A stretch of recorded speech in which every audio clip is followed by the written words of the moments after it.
Well, happy holidays, everybody. I'm Leo Laporte, and this is our annual Best of episode. Carson and our editors have put together a great show with some of the funniest and finest and most intriguing moments of 2020. It's coming up next. Podcasts you love. From people you trust. This is TWiT.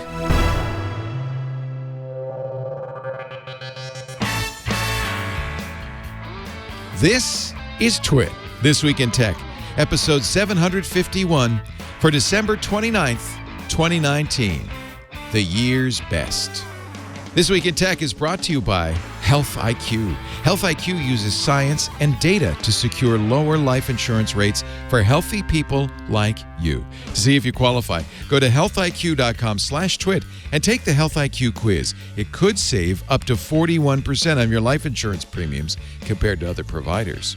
And by LastPass, a personal password manager and identity solution for businesses, all in one. You only need one master password, and LastPass remembers the rest. Visit lastpass.com/twit to learn more. And by Mack Weldon. Mack Weldon is a premium men's essentials brand that believes in smart design and premium fabrics. For 20% off your first order, go to mackweldon.com and enter the promo code TWIT. Well, it's that time of year again, the final episode of 2019 as we head into 2020. We'll be back on January 5th. Our first episode of the new year will be all new. Should be exciting because right after that episode, I'll be flying down to Las Vegas for a whole week of CES. I haven't gone to CES in years. That'll be interesting, and I hope you'll watch our special CES coverage. It'll be Ant and Leo's excellent CES adventure. We're going to go booth to booth and talk about a whole bunch of new products. We've got Sam Abul-Samad. He's going to be our car guy. We have Stacy Higginbotham on IoT, Dick DiBartolo with the junk in the basement of the Sands, and Scott Wilkinson on home theater. So we've got a lot of material from CES that'll be coming up in about 2 weeks, all week long, January 6th through our wrap-up on January 10th. But we're still in 2019, and we've got some wild stories from that year, including, this didn't get a lot of attention, but I still think it's pretty important. A big win for the public domain.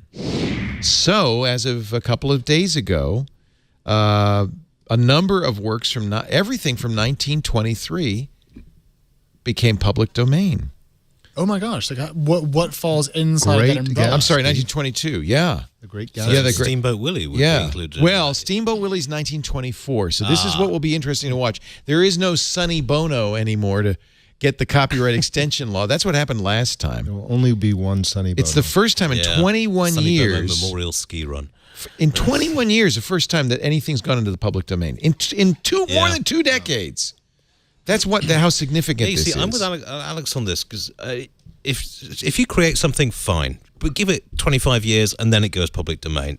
Some of the arguments they're putting forward for 80 years public domain, or not even maintaining the copyright after the author's dead. That's ridiculous. F. Scott Fitzgerald is no longer benefiting from the Great Gatsby. Oh, but his estate is. Right, but it's The Great Gatsby, January 2021, 2 years off.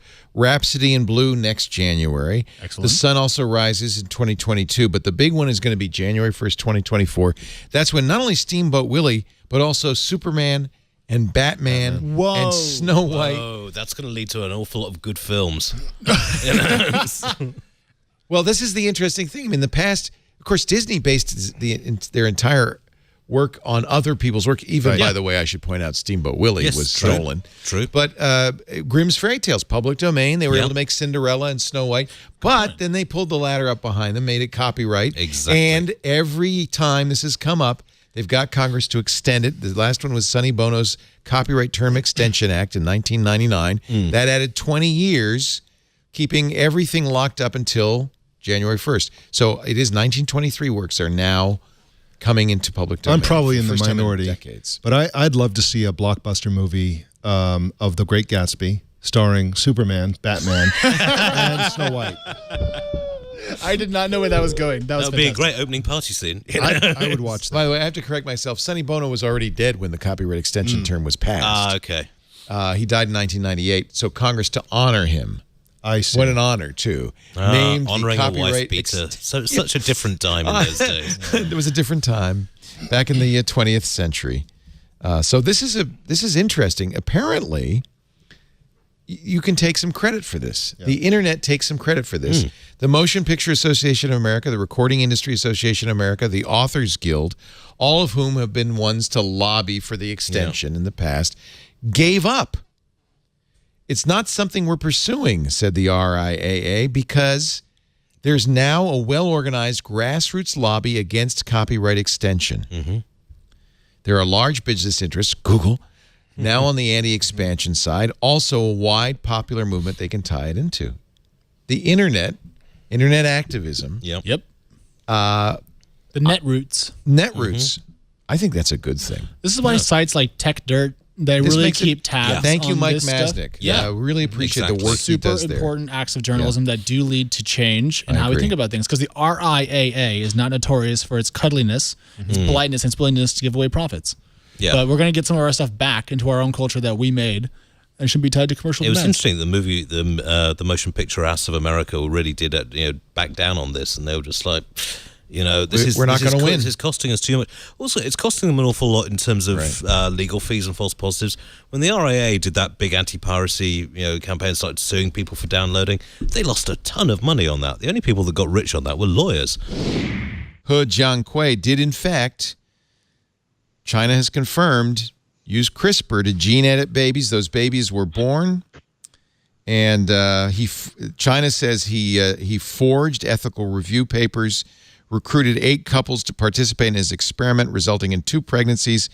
One of the mothers gave birth to twins nicknamed Lulu and Nana. These are the first, as far as we know, humans born with their genes CRISPR edited.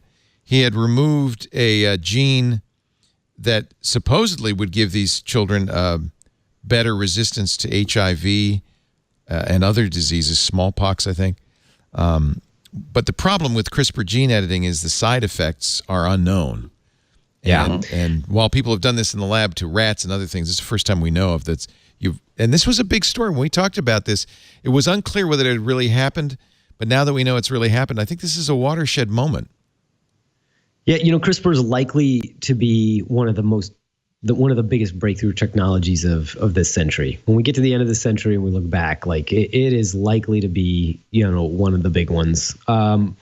Moving too fast in this area is fraught with all kinds of risks and dangers that it just doesn't feel like we should be, moving that quickly, right? There should be a lot more research. There should be a lot more things done in labs before we put this in human beings. So that's the scary part, and that's why I think the scientific world is really cringing and has been cringing about this, and why they haven't supported obviously the work. Every nation has laws against this. I mean, this is everybody agrees this is not the time to start doing this. Although once the genie's out of the bottle, well, don't you think, not to be too cynical about it, but part of it is like some of the articles that I've read, like people are suggesting that this guy kind of did this on his own, was going to promote himself, and so not to be overly cynical, but like if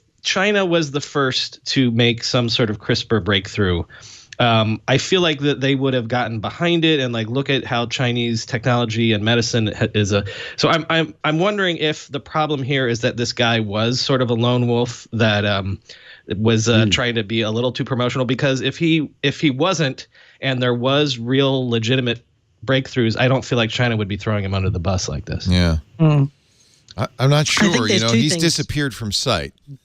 I think there's 2 things here that we aren't considering. One is that the current research indicates that the use of the CRISPR technology is actually incredibly damaging to the genes themselves. So not only are you using CRISPR to target specific genes, but what's coming out is the evidence is that CRISPR is actually damaging entire gene structures. Right. So you may actually be causing more genetic defects than you're actually fixing. And so this is the reverse side of a breakthrough. The reality starts to set in that there might be some downsides.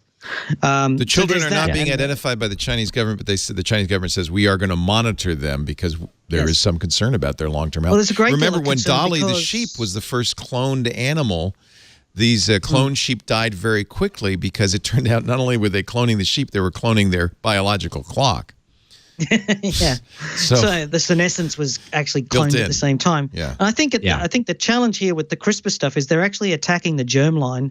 So what that means, if those children have genetic defects, they'll carry through into the children of those babies, and so they replicate down through the years. And we don't want a situation perhaps where uncontrolled use of CRISPR that is actually damaging to the germline then gets fed into the gene pool. Face recognition under the gun. San Francisco has now passed a city ordinance banning face recognition tech. On Tuesday, the Board of Supervisors passed the Stop Secret Surveillance Ordinance. Oh, I love living in the Bay Area. But I actually am thrilled about this because, as we know, well, here's what Supervisor Aaron Peskin said, the sponsor. I want to be clear, this is not an anti-technology policy. It's an accountability measure to ensure safe and responsible use of surveillance tech, and it passed by 8-1. And clearly, we're starting to see the flaws in face recognition. And I'll give you a really great example from Vice this week. So when the police department interviews you and says, well, the guy who did it, what did he look like? If you say, well, kind of looked like Woody Harrelson, they'll take a picture of Woody Harrelson and feed it to the face recognition technology. Law enforcement, this is a great piece in Vice, is identifying suspects based on all manner of probe photos of unknown individuals submitted for search against a police or driver's license database, including celebrities. Harrelson's photo, in this case, returned. So a guy was caught on camera stealing beer from a CVS in New York City. The surveillance footage was so low quality, they didn't get any suspects. No hits on the NYPD face recognition system. So the detective swapped in Woody Harrelson, saying, well, he looks kind of like Woody. And yes, they got a lot of hits, including the guy who did it. Now, you tell me, if I'm Woody Harrelson, I'm going to be a little insulted. He looks more like Colonel Sanders than Woody Harrelson. Looks like a Klingon without the forehead appliance. Yeah. The NYPD also fed an image of an unnamed New York Knicks player to find a Brooklyn man wanted for assault. I think this is not ideal. Can we say? And so I kind of think that maybe San Francisco did the right thing. What do you think? And also, I think it's creepy. I'm ready to invest in fake noses and sunglasses. So I mentioned this before. Our founding engineer, Colleen, who now works for Facebook, right? She went to the dark side. Had a plan to build an LED collar with infrared LEDs that were so bright they would blind cameras, so you just look like a glowing ball on camera. See if Carson can look this up real quick. But there's a shirt that had a T-shirt that's being sold. Oh yeah, that'll trick. You maybe talked about it. But I remember reading it. Yeah, so it's got some sort of a graphic on it that will fool the cameras to be like, well, this is not a person. Yeah. Forget about this is not going to solve the facial recognition thing, but yeah, there's a shirt out there if you're in a crowd in a protest, in theory. It's the Hyperface Anti-Paparazzi collection. Actually, that's different. This is glowing. Yeah, because that's only if it flashes. Yeah. That's for the flash of the cameras, and then it's reflective, so it reflects back. Sounds like a brilliant idea. That's a great idea. This is Hyperface, which apparently, if you wear this on a T-shirt, this image, you don't have to wear it on your face. You wear it on a T-shirt, and the cameras go. But on the other hand, this is being designed by an artist, so I'm nervous about the whole thing. Yeah, and how many software updates until the cameras just get smart enough to get around that? Right, I mean, it's immediately been borked. Still, I like the idea. The other problem is if you're a person of color, if you're African American, there's a much higher incidence of false positives, mostly because this stuff's trained on white folk. So that's not a good thing. And also, correct me if I'm wrong, but all this law said was that the city cannot use this technology. This doesn't say that any grocery store or private home or whatever cannot use this technology. Yeah, I don't think they can even stop you, right? Or maybe I guess they could. It's not like, well, in theory, you could say something stops at the borders of our municipality, but that's hard to do. Yeah, no, the ordinance says that city departments have to seek specific approval before acquiring any new surveillance equipment. And private companies are not affected, although if you wanted to sell tech to the city government of this kind, you would be, but not if you're a CVS store that wants to have it in there. Actually, there's some very beneficial uses of face recognition. Who was the artist who had a problem with stalkers, and she used face recognition to... Who was it? Richard... Huh? It was Tay-Tay. Tay-Tay. Taylor Swift, that's right. And so they used face recognition at the concert entrances to look for bad guys. We know other stadiums have used it to ban people who are known disruptors or problems. On the other hand, if you get a false positive and you can't go to the Tay-Tay show, that sucks. Well, the classic positive use of it is that they always trot out is if you've lost a kid in Disney World. There you go. Right. Yeah. Yeah, I saw a demo at Qualcomm's AI Day a few weeks back where they were, showing you an interpreted form of what the AI sees when the camera looks at you in, say, a retail storefront situation.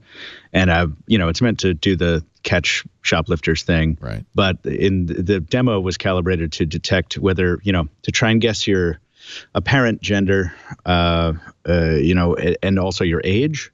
So I wasted probably 35 minutes just trying various pouts and smiles to get it to go from adult person to young person. And did it? And I was able to fooled it about 3 or 4 times. Well, right now I'm trying to guess how old you are. I can't figure it out. Yeah, it's too fuzzy. I got some Vaseline on the lens. Yeah, I mean, we've seen so many examples of these things making horrible mistakes. Somebody in the chat room is saying it wasn't so long ago a Google AI thought a turtle was a gun. Right. So, and honestly, let's think about this use case in Disneyland. So what is it doing? Looking at everybody at Disneyland to see if they're the lost kid? Yeah, I mean, they would find the person that took the child, but your child's still gone. This is better for finding someone that no. It's not a stranger danger abduction. It's just the kid got lost. Right. It could be either or, though. Oh. Wow. Yeah, what I'm saying is like, again, I don't know. That's just the thing that they trot out all the time. I feel like any human could walk into a crowd and see a kid wandering going, "Where's my mommy?" I mean, how hard is that? Yeah. And you do a better job probably that than would exactly happen machine. Faster than it would to get the cameras and then, deal with all the data and then find them that way. I'm ashamed to admit I'm a terrible parent. I lost my daughter at Legoland. But I got somebody who's better, and she graduated from college, so I feel like it was truly terrifying. I was there with my son and daughter. Thank God my wife wasn't there at the time. She would have killed me. She's hearing about it for the first time now. And I'm with Henry, and where's Abby? And we, I went immediately to the entrance to block whoever stole her from getting out, which is stupid, but she found us, and she was not happy. She said, I was shopping. She was like 8. I was in the store looking at Lego. Ever since San Francisco banned face recognition, more and more cities are doing it. I think even states are thinking about it. This definitely is a trend, and we'll keep watching that in 2020. Our Best of show brought to you today by Health IQ, a life insurance agency for people who are healthy. Healthy like you. Are you paying attention to your diet? Are you exercising 4 or more times a week? Do you make sure you get at least 8 hours of sleep on average? You're going to live longer. You still need to, protect your family in case something happens. The problem is that for most life insurance companies, you're just a number, and they don't take into account your healthier lifestyle. That's why you need Health IQ. They use science and data to get lower life insurance rates for people like you, health-conscious people. In fact, you can get as much as $1 million in life insurance for $36 a month. The health-conscious folks like you and me have overpaid and subsidized basically the less healthy people in our society. It's not a conspiracy. That's just how statistics work, how life insurance works. You might be healthy, but your health insurance company doesn't really know that. You're just a number to them. Enter Health IQ. Basically, your life insurance concierge. They're going to actually represent you with one of the top 30 life insurance companies. They work with 30 of them, and get your a policy, a really good policy, for a much lower cost. I'll give you an example. Our friend Ant Pruitt is a weightlifter. Now, his body mass index is very high because it's all muscle, but BMI doesn't take that into account. So that number to a life insurance company looks bad. They might say, oh, you're overweight, Ant. We can't give you good insurance. That's why Ant goes to Health IQ, takes the Health IQ quiz. It's a scientific way to assess your own health literacy. Not a self-assessment, but a knowledge assessment. And they actually put this together with some of the best medical health and fitness experts in the country. It's a really cutting-edge analysis. Now, when Ant goes there, takes it, depending on his score, as well as other related qualifying factors, he and you can save up to 41% on your life insurance premiums compared to other providers. That's because Health IQ goes to bat for you. And they'll say, look, Ant's BMI is high, but his body fat is practically zero because he's a weightlifter. They know how to talk the talk to get these great insurance companies to give you lower rates. There's no commitment. You're going to learn even more about potential opportunities to be rewarded because of your commitment to living healthy. And you're going to get the best possible rate. I think that's a fantastic thing. Let's all start doing it by going to healthiq.com/twit and taking their proprietary exclusive Health IQ quiz today. It's actually kind of fun. I love doing it. healthiq.com/twit. Then once you complete the quiz, their team will call you. You'll talk to your life insurance concierge. They'll walk you through the process, and then they go to bat for you. You really can get a better rate. You're crazy to pay more than you ought to, but you've got to use Health IQ. healthiq.com/twit. Let them get a better rate for you. No cost to you. In fact, it'll save you money. healthiq.com/twit. Thank you, Health IQ, for making our best ofs possible. On with the show. And speaking of life insurance, I hope they had some for Grumpy Cat. The internet celebrity with a piercing look of contempt. He's dead at 7. You gotta love the New York Times for that headline. Grumpy Cat, whose real name, by the way, is Tardar Sauce, Tardar Sauce. That would make me grumpy. Yeah. Died at the age of 7 from complications from a urinary tract infection. I'm sorry, I'm not laughing. There's nothing funny about this story. Boy, Grumpy Cat had a run, though, didn't she? Her owner posted a picture of her to Reddit saying, and you could still see the original photo saying, meet Grumpy Cat. This was her internet debut. Apparently, why was she so grumpy? Was there something wrong with Grumpy Cat? Yeah, she has an underbite and she has feline dwarfism. That's what it was. Yeah, tiny. She's teensy weeny. And the underbite makes the grump, right? You're like, yeah, right. So you got the... Many people with underbites do look grumpy. She quickly became a meme. The most famous, a picture of Grumpy Cat with the words, "I had fun once. It was awful." Meme of the year 2013. People, don't confuse it. Somebody's saying, oh, is this like the third Grumpy Cat? No, you're thinking of Keyboard Cat. Keyboard Cat, there were many, but there was only one Grumpy Cat. Mm-hmm. Meme of the year 2013, beating out some big, Gangnam Style and Harlem Shuffle. Come on. Listen, whoever the owner is, take a lesson from Hollywood. Wait a couple years, just reboot it with a younger Actor Cat. That's what they did with Keyboard Cat. That's what they've done with Spider-Man.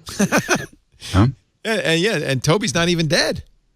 900 Grumpy Cat items in the official Grumpy Cat shop. Shall we go shopping? Find something terrible to buy. I've heard once. Mondays. I hated it. Yeah. There were Grumpy Cat movies on Lifetime. Of course there were. She was the official spokescat of Friskies. Grumpy Cat's Worst Christmas Ever. That was the Lifetime movie. She was on the cover of New York Magazine, number 7 on the New York Times Advice, How-To, and Miscellaneous bestseller list. Grumpy Cat. Do you want to well, it's too late. You already can see it on the screen. You can make a guess. Those of you at home listening, how much Grumpy Cat made her owners in 6 years? Estimated $100 million. Wow. I don't believe that. I really okay, don't. Grumpy podcaster. I really don't. Well, they Do you disputed not want to believe that, or are you just jealous? They disputed it. They said, no, that's not true, but they never provided an alternative number. The president has signed an executive order declaring a national emergency. He likes to do that.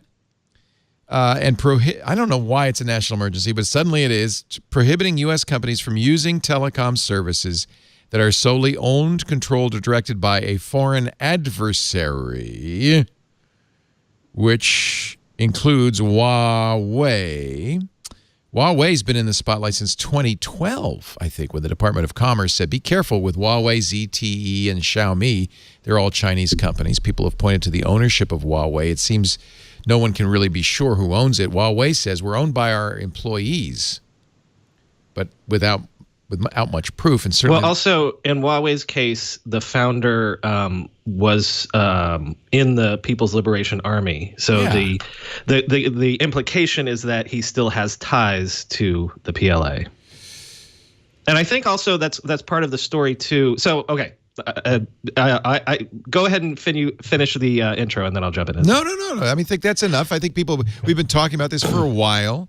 My position on this is, I'm a little on the fence because it does seem like it's part of a political, it's part of the Chinese tariffs, the kind of the political tenor. So, and we've never seen evidence that Huawei is doing anything. Huawei says we've never done anything. Show us the proof. That's exactly what I was going to say. So, I mentioned you mentioned that we're doing the weekend episodes now. And so last weekend I had Dexter Tillian on, who's a telecoms analyst, I think in London, because I've been reading these headlines. I'm like, so what is this Huawei? I'd never heard of them. And now all of a sudden, there's a huge trade war that they're at the center of. And the 3 things that I learned were A, like you just said, one of the reasons that other countries are not willing to ban Huawei is because, and even the British and the Germans have said this apparently straight up, like if there is intelligence that Huawei is spying and is too close to the Chinese government, the United States government has not shown us that. Like maybe we'd be willing to get on board with this banning, but we haven't seen the proof. And again, I'm not an expert in this, and Dexter is more than I am, and he said, yes, as far as I know, there is no smoking gun. Now, that doesn't mean if there was some sort of a conflict or a war, maybe China wouldn't lean on Huawei and be like, maybe shut this or that down. But then the U.S. has been able to do that for years. So is part of this just somebody else can do the thing that it was implicit that we could always do? But the 2 things, aside from that there's no actual proof that anyone seems to know of that there are these close connections. The second thing is how come they're the only ones basically that can do 5G, and they're not. There's also Ericsson does it, Nokia does it, Samsung does it, but the problem is number 1 is Huawei by far. They're number 1. They have the most 5G patents. And then what happened is over the last 10 years or so, it's classic. They come in and they do it cheaper and better. So if you're Vietnam, if you're India, if you're Argentina, and you got to dial up a national 5G network, not only is the company that will do it for you the best Huawei, it's also the cheapest. So if the U.S. leans on all these other countries like they're trying to do to say, no, don't use them, it doesn't make economic sense. And then the third thing was that, I said, well, how come they're the only ones left standing? Like, and Dexter said, well, it's like whatever became of Motorola, whatever became of Lucent, Alcatel. He's like, yeah, it's just over the last 20 years, everything has shifted to where, while no one was paying attention, this Chinese company came up from below and can now is the best at doing the technology that is, as everyone tells us, the key to the next generation of tech. I should also point out, this is going to be a big, on the other hand, segment, that much of Huawei's 5G switching gear is software bound. And so when it was just hardware, you could look at it and say, well, this is okay, it's not phoning home. But once it's software and it's getting regular updates, anything could happen. And if you're a Chinese company, I wonder how much freedom, even if you're not owned by the Chinese government, I wonder how much freedom you have if the Chinese government came to Huawei and said, okay, we'd like you to put this in your firmware. Could they say no? But I noticed we don't say, it's just Huawei. We don't say ZTE. We don't say Xiaomi. We don't, OnePlus. OnePlus. Yeah. Mm-hmm. And most of our gear is made in China, so I'm sure Foxconn would have the same problem if the Chinese government said, hey. According to Dexter, it is the way that Huawei in the late 80s, early 90s, I think that's the timeline, got off the ground is their first contract was with the PLA. So in the late 80s, early 90s. People's Liberation Army. Yes. So when the Chinese army says we need our own national network, telecoms network for security purposes, right. It's Huawei that gets that contract and delivers. And then there have been these whispers behind the scenes that why does Huawei have apparently this access to unlimited capital in certain instances to win certain contracts. And so people are assuming that then that's because. Why do you think Chinese it's so cheap? Right. Well, the other shoe dropped today because Google, according to Reuters, and this is not yet confirmed, at least not as of press time, as if we had presses, as of press time. But apparently, Reuters says Google has suspended business with Huawei, will no longer update Android phones made by Huawei. That's not a concern inside China because, of course, Google doesn't do business in China, so those phones are not, they're open source Android, but they're not using Google apps. And furthermore, Huawei phones will lose Google apps, Google services, including the Play Store and YouTube apps. That is a big penalty. And by the way, the Huawei phones are beloved in the United States. You can't buy them, from a phone company, but people like Paul Thurrott of Windows Weekly, he loves his Huawei. I was just going to make that point. I mean, when about a year and a half ago, when Huawei took the stage at CES and was supposed to have this great AT&T deal to announce, they didn't. And then Richard Yu, their consumer business group executive, sort of went off script and said, we think this is really bad because U.S. consumers don't have access to the best choice, which at the time was their Mate 10 Pro they were announcing. They were pissed because basically it was the United States government that went to AT&T and said, it would be foolish of you to sell this phone. And so they pulled out. And AT&T exhibiting its usual, I forgot what the NSA memo said, it's unusual cooperativeness or something. Was like, oh yeah, okay, fine. But my thing is at the time, count on them to be cooperative usually. Yeah. Well, at the time I was like, well, the Mate 10 Pro is fine, but I don't think it's the big loss to U.S. consumers that Huawei said it was. And then what they did over the next year was build two of the most impressive and innovative from a hardware standpoint smartphones I had ever used. And now, it's the cameras, from the cameras to the reverse wireless charging that we saw Samsung do to the weird material finishes. They're wonderful phones. And now to see this develop is really a shame because if it goes through, they won't even work if you import them, or they won't work. Well, you like won't. Any no other one Android will phone. want an Android phone that has no Google services on it. Exactly. That's a non-starter. These phones have Leica cameras in them. They have 4,000 milliamp hour batteries. I have a P20, which I guess I won't use anymore. Even more to the point, no more security updates. It means you're really this is not a phone to buy. We can't recommend this phone. But that's the other point. They actually haven't, as far as I can tell, brought the full hammer down yet, where a U.S. company cannot do business. Remember, they did that with ZTE for a while, and then dialed it back. Was it ZTE? Anyway. Yeah, it was. But forget about the software. Leo, like they won't be able to manufacture their phones, and there's articles that have come out about Huawei's been stockpiling components and stuff like that. But if they can't do business with U.S. component providers, like they can't manufacture a modern smartphone. It's almost the reverse of what we were saying. Like you can't do a 5G network without Huawei. Huawei says in anticipation of this, they've been stockpiling American parts. But others are unconvinced. The head of Huawei's HiSilicon chip division Friday shrugged off concerns about disruptions to supply, saying it has long been preparing for this kind of extreme scenario. They will aim to be technologically self-reliant going forward.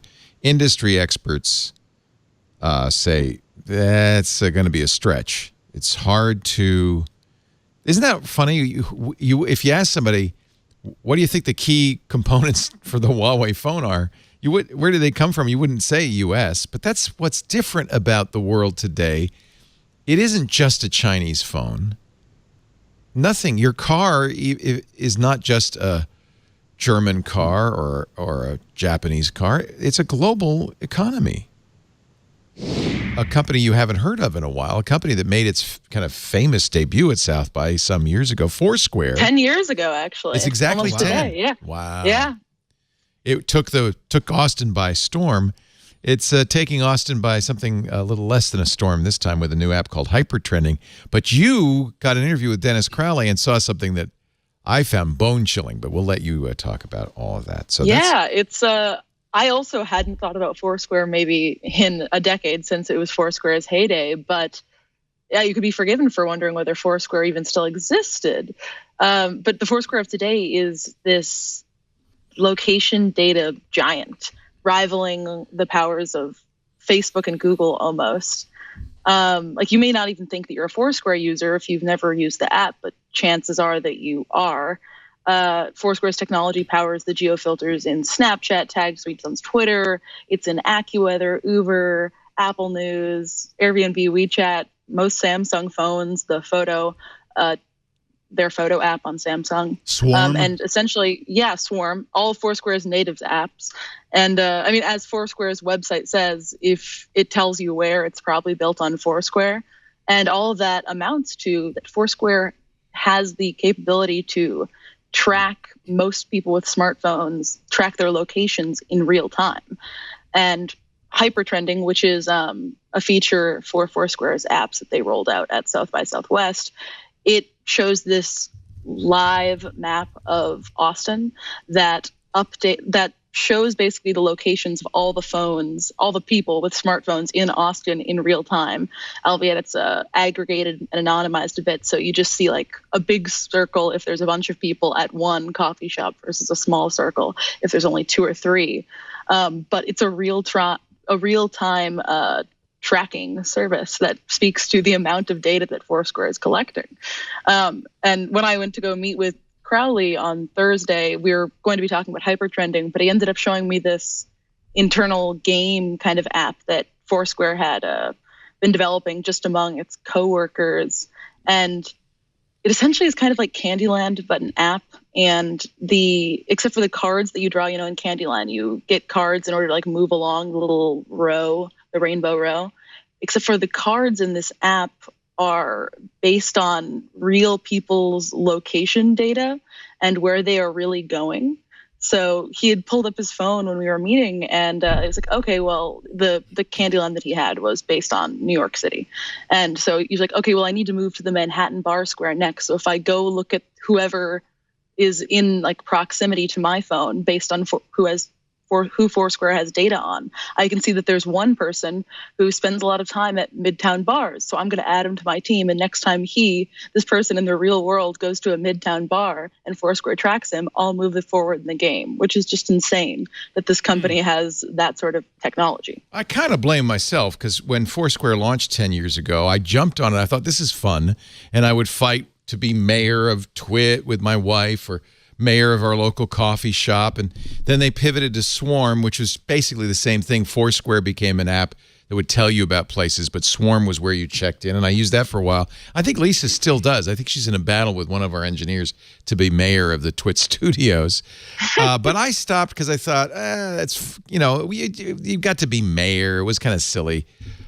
But I thought, well, I've stopped, so they don't know where I am anymore. I guess I was wrong. You mentioned that Crowley wasn't sure if it was cool or creepy. Dennis, it's creepy.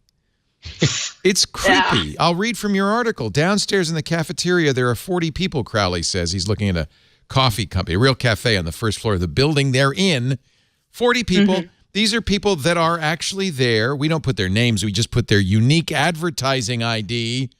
We turn that into a fake name and a fake avatar, but it is their unique advertising ID. So basically the same. And also you can definitely de-anonymize that if you see, okay, there's one person that only goes to these like 4 areas. This is my bar buddy. I keep seeing him here. It must be 439-472-133419. And then, just to be clear, though. Yeah, I have one question, then you can ask yours, Patrick. This isn't from Foursquare, this information. Where this is like I'm using a Samsung phone. Is it sending location information to Foursquare? So I believe in Samsung, it is Foursquare powers the geotagging features. Like whenever you take a photo, they're how it'll like show you like a little. Yeah, I understand that. Phone, it's going to, but is it also coming out? Powers that. Yes, yeah. So it's a two-way street. In order to do that, every time your phone takes a photo and tries to geotag it, it like sends out signals. Like it uses Bluetooth, Wi-Fi, GPS, a couple different things, and then runs that by Foursquare's like whole list of locations, and then Foursquare is like, oh, he's at TWiT Studios, but Foursquare also gets the data that you're at TWiT Studios.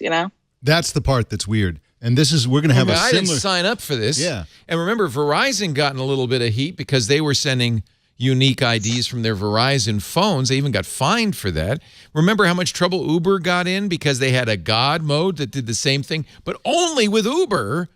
This is 10 times worse. And Uber, by the way, is one of the apps that sends information back to Foursquare. Apple Maps, the big privacy-focused Apple sends it back. Airbnb, WeChat.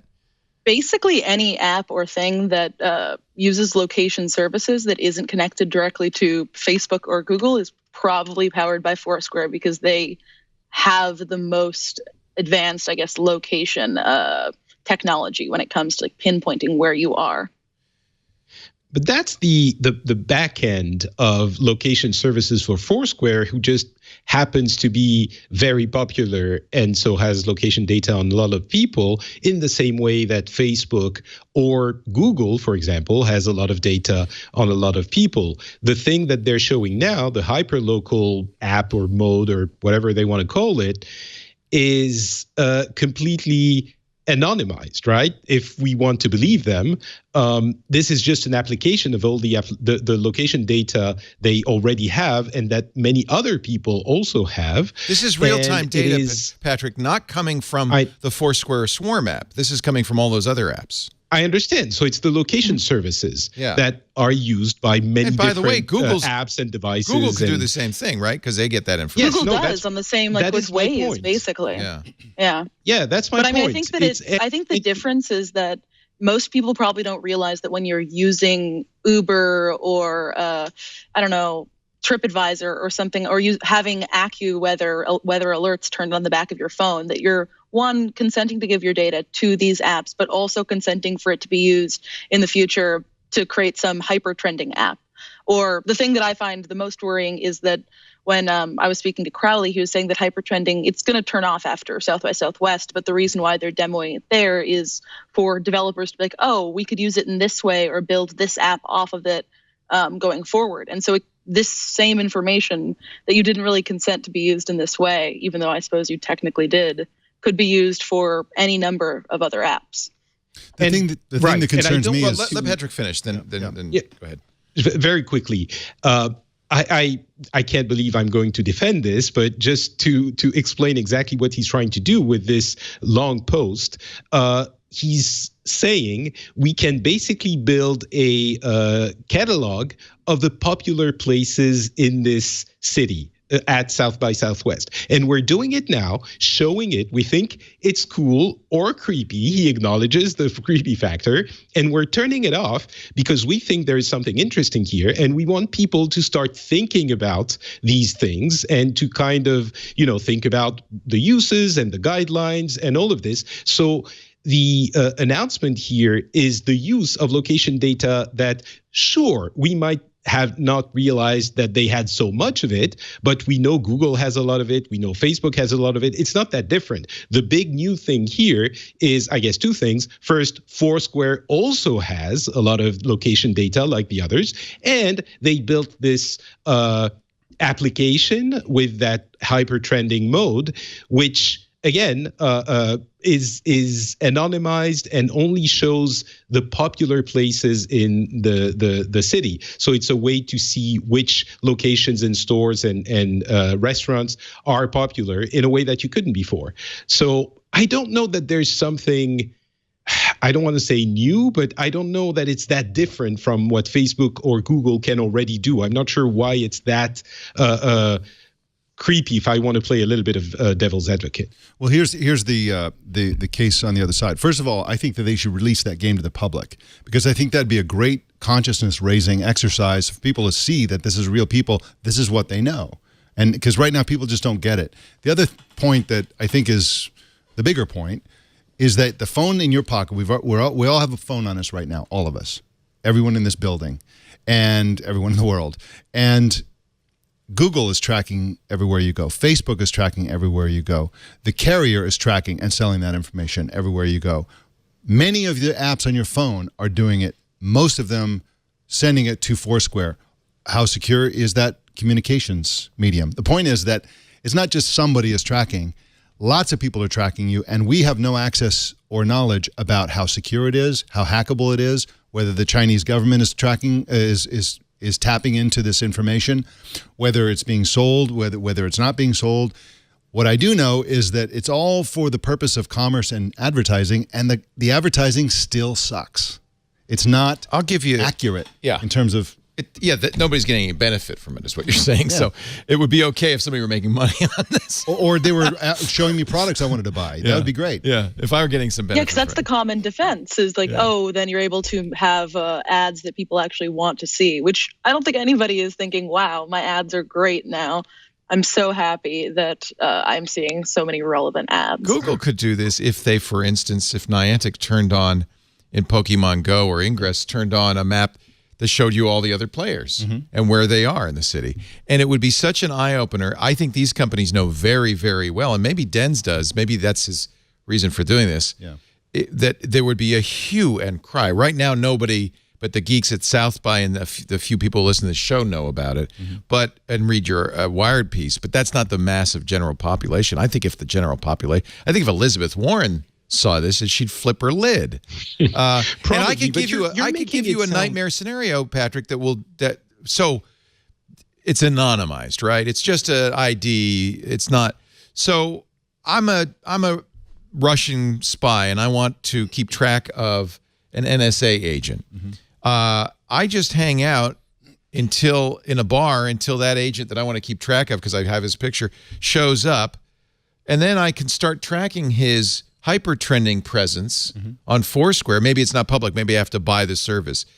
And I can pretty quickly triangulate, oh, that's him. Once I've got his ID, I no longer have to surveil the guy. I know where he is at every moment of every day. That's exactly right. I know who his girlfriend is. I know when he's at the office. I mean, hyper-trending isn't that specific thing, but I think it is. It is. If it were public, it is, because all you have to do, as you pointed out, you can de-anonymize it by figuring out who's that guy that's going to all these bars. If you can do it at had, scale with AI. Say, something that was individual, where you had an individual, like the game that Dennis showed me, the Monopoly game. Okay, yes, you're right. Because hyper-trending is just like a blob, yeah, right? This is more of like it's like blocks. Right. Hypertrending shows you essentially a list of stores or restaurants, places of business, and tells you how many people are there. So it's a at lie. That specific moment. So it's right? a lie. It's not in Dennis who says, "Yeah, I know this is controversial. That's why we're showing everybody." That's a lie, because if they showed them the lollipop game and what they really know, people would freak the hell out. Well, just like the God mode from Uber. Exactly. That data didn't disappear. It's just that interface was hopefully made forbidden, and no one has access to it except a few very authorized people. But the fact that hypertrending exists or not doesn't change the fact that all of them, location data exists. And it has as anonymous as you claim to make it, it can be de-anonymized. I do have to point out that both Apple and Google claim they use a technique to deeply anonymize it, which is not to take the full trip, but a segment of the trip, so they don't have a starting point and an ending point. They make some, I think, better efforts. And there are claims that you can supposedly mathematically prove that this stuff is anonymous. Yeah. It doesn't look like Foursquare is making any attempt to do that at all. Every company trusts themselves, and their message to the public is, hey, trust us. We're Google, Apple, Foursquare, et cetera, et cetera. We're AT&T. We're this company. We're that company. Trust us. We will keep your data secure. We won't be hacked. We won't share it. We won't de-anonymize it. None of that stuff is going to happen. Of course, all those things happen all the time. And it's just it's something that everybody needs to be much more aware of. And I think that we need help from all quarters. We need phones that are that can turn off location by default quickly, more conveniently, more transparently, and a whole bunch of other things. Because right now it's getting to the point. And again, I'm kind of amazed at this conversation, because this is almost exactly the conversation we're going to have about Facebook. Yeah. There are many points, and we're gonna do. It's actually a good table setter for the Facebook conversation. Exactly. Paris, when you interviewed Dennis, what was the sense you got from him? Was he proud of this? Did he understand how upset people would be if they knew that he had this lollipop game? He was speaking about it like it was the most normal thing in the world, and I think at one point later in our conversation, I was like, this is honestly very surprising to me, because one, I mean, I'm a tech reporter. I follow these spaces pretty thoroughly and regularly, and it didn't seem obvious to me or my editor, even when we were talking about this conversation to begin with, that this sort of granular level of data was something that Foursquare had and was playing with on a regular basis. And I think he replied something to the effect of, "Oh yeah, this happens to us all the time. We don't realize how, I guess, not callous or how blasé we are towards things that anybody outside of our company would be like, oh my God, wow, you have this sort of information." I think he said that he often, whenever he has conversations with like his mom or sister or family members, and mentions some of the things that they do, he gets stepped back into reality. This is why these people should not be allowed to decide what this stuff, because they're completely immune to it. It's why Uber didn't realize how horrific God mode was. I mean, they're so callous about this that they should not be allowed to make decisions. Foursquare even has it's like a tech ethicist panel. Like they have a group of thinkers in this space who they've hired. Anytime somebody says, "Oh, this might be a controversial subject," but they work for put it to this panel. And I mean, but to what Mike was saying, how do we address this? You were saying we need an easy way to manage location services. On the iPhone, at least, I'm guessing it's the same case on Android phones. It's very easy to go in and disable location services as a whole or per application. But the minute you open your map, it starts sending data back to Foursquare. The minute you open, not if you disable it for the application, because it doesn't know where you are. Exactly. So that's the point. So people should stop using weather apps, map apps. I mean, so many apps know your location. Stop using Yelp. Even if you only send the location when the app is running, which is probably the right default setting for all of these. You're sending out enough information that it could be. I think the real issue here is there are so many signals that somebody with the desire to combine signals is going to get a very complete map. So really, the only way is just to not carry a smartphone. But are people willing to do that? I think that the idea of consent in these cases is an illusion when it's just a binary choice when it comes to our sort of privacy settings. Right. Whether if it's you get this feature or you get access to Facebook and the things that you need to be a person in the world, unfortunately, nowadays, or you don't if you want to not send all of your information out.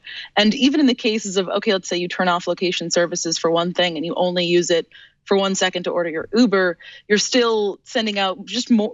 When we think of location services, maybe we think of you're sending out one signal, but no, your phone is sending out, here are the 10 Bluetooth signals I'm picking up next to me. Here are all the Wi-Fi networks that I can read.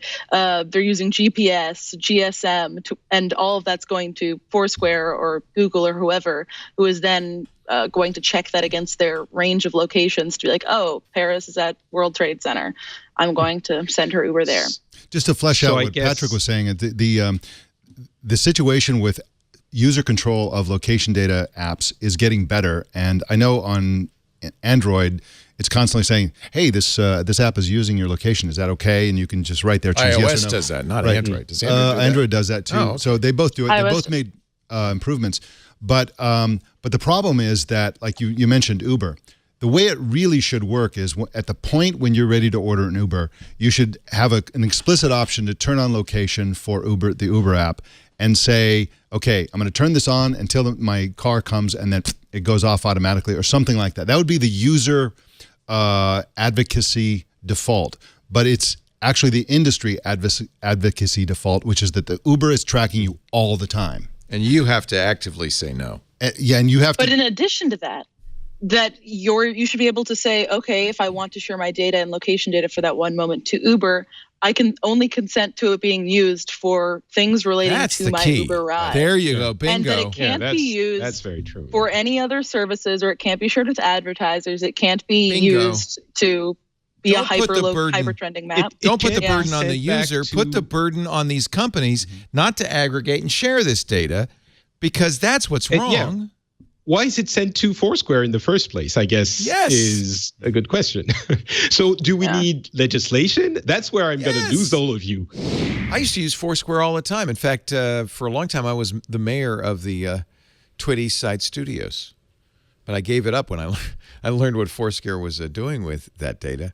Now that we're renaming it the TWiT LastPass Studios, I wonder if I can become mayor all over again. Our show today, we'll get back to the show in just a bit, but first a word from LastPass. They have bought the studio naming rights. You'll start to see that next year. I'm very excited about that. I've been using LastPass for 10 years, long before they became a sponsor. In fact, it's the other way around. They became a sponsor because, frankly, I've been recommending LastPass for as long as I can remember. Remember, we even went to Steve Gibson and said, Steve, check this out. And Steve went to Joe Segrist, the guy who created LastPass. Joe showed him all the software, all the things that LastPass does to make sure your passwords are safe. And Steve gave it thumbs up. He uses LastPass. In that intervening years, I started using LastPass Enterprise here at TWiT. And in your business, it's so important. I mean, the reason we started using LastPass Enterprise at TWiT is because we realized that this is a weak point in our security, right? Our staff has the passwords to the keys to the kingdom. I mean, the bank accounts, the websites, the databases, everything, your data too. And we got to secure that, right? So we use LastPass. That way, employees can access these resources, but they don't get the passwords. They don't get to share the passwords. And we know people share passwords, or worse, write the passwords on a Post-it note, stick it to their monitor. That's no good. That's not secure. With LastPass Enterprise, it's convenient for employees. They can easily log into the resources they need to access. We control that access. We can see what they're doing at all times. The IT department loves it. And they never get the password, so they never can share it. We can revoke access at any time. When a new employee comes in, it's very easy to add them, to onboard them into our LastPass database. LastPass is also doing something I think really remarkable, something almost, I thought, impossible in security. They're making your company more secure and more convenient for your employees. Usually that's one or the other, but in this case, they're doing both with things like single sign-on. Your employees can use their phone to log into the resources they need. Much easier than a password. Multi-factor authentication that goes beyond two-factor authentication. It uses geolocation, IP address, a bunch of factors to verify, yeah, this person is who they say they are, and yes, they have the right to access this database or this login. That's really important for security, but it also helps make it easier for the employees to use. LastPass, of course, is also the best password vault, generates long, strong passwords, and keeps track of them in a secure vault that can only be decrypted on device. That means no one else has access to it. It's so safe, we put everything in there, not just passwords, but we Wi-Fi logins, software licenses, employee IDs. Everything is stored in this secure vault. At home, I use LastPass Families, and we put our passports in there when we travel so that it's mine. No one else can see it, but if I need a copy of the passport, I've got it right at my fingertips. Same thing with social security numbers, driver's license. All the things you want to keep secure, you keep in your LastPass vault. It is the most secure place on your device, and every device too. Mac, Windows, Linux, iOS, Android, every browser under the sun. LastPass is the first thing I install when I get a new device. For home, it's LastPass Families. For individuals, LastPass Premium. And don't forget LastPass Enterprise.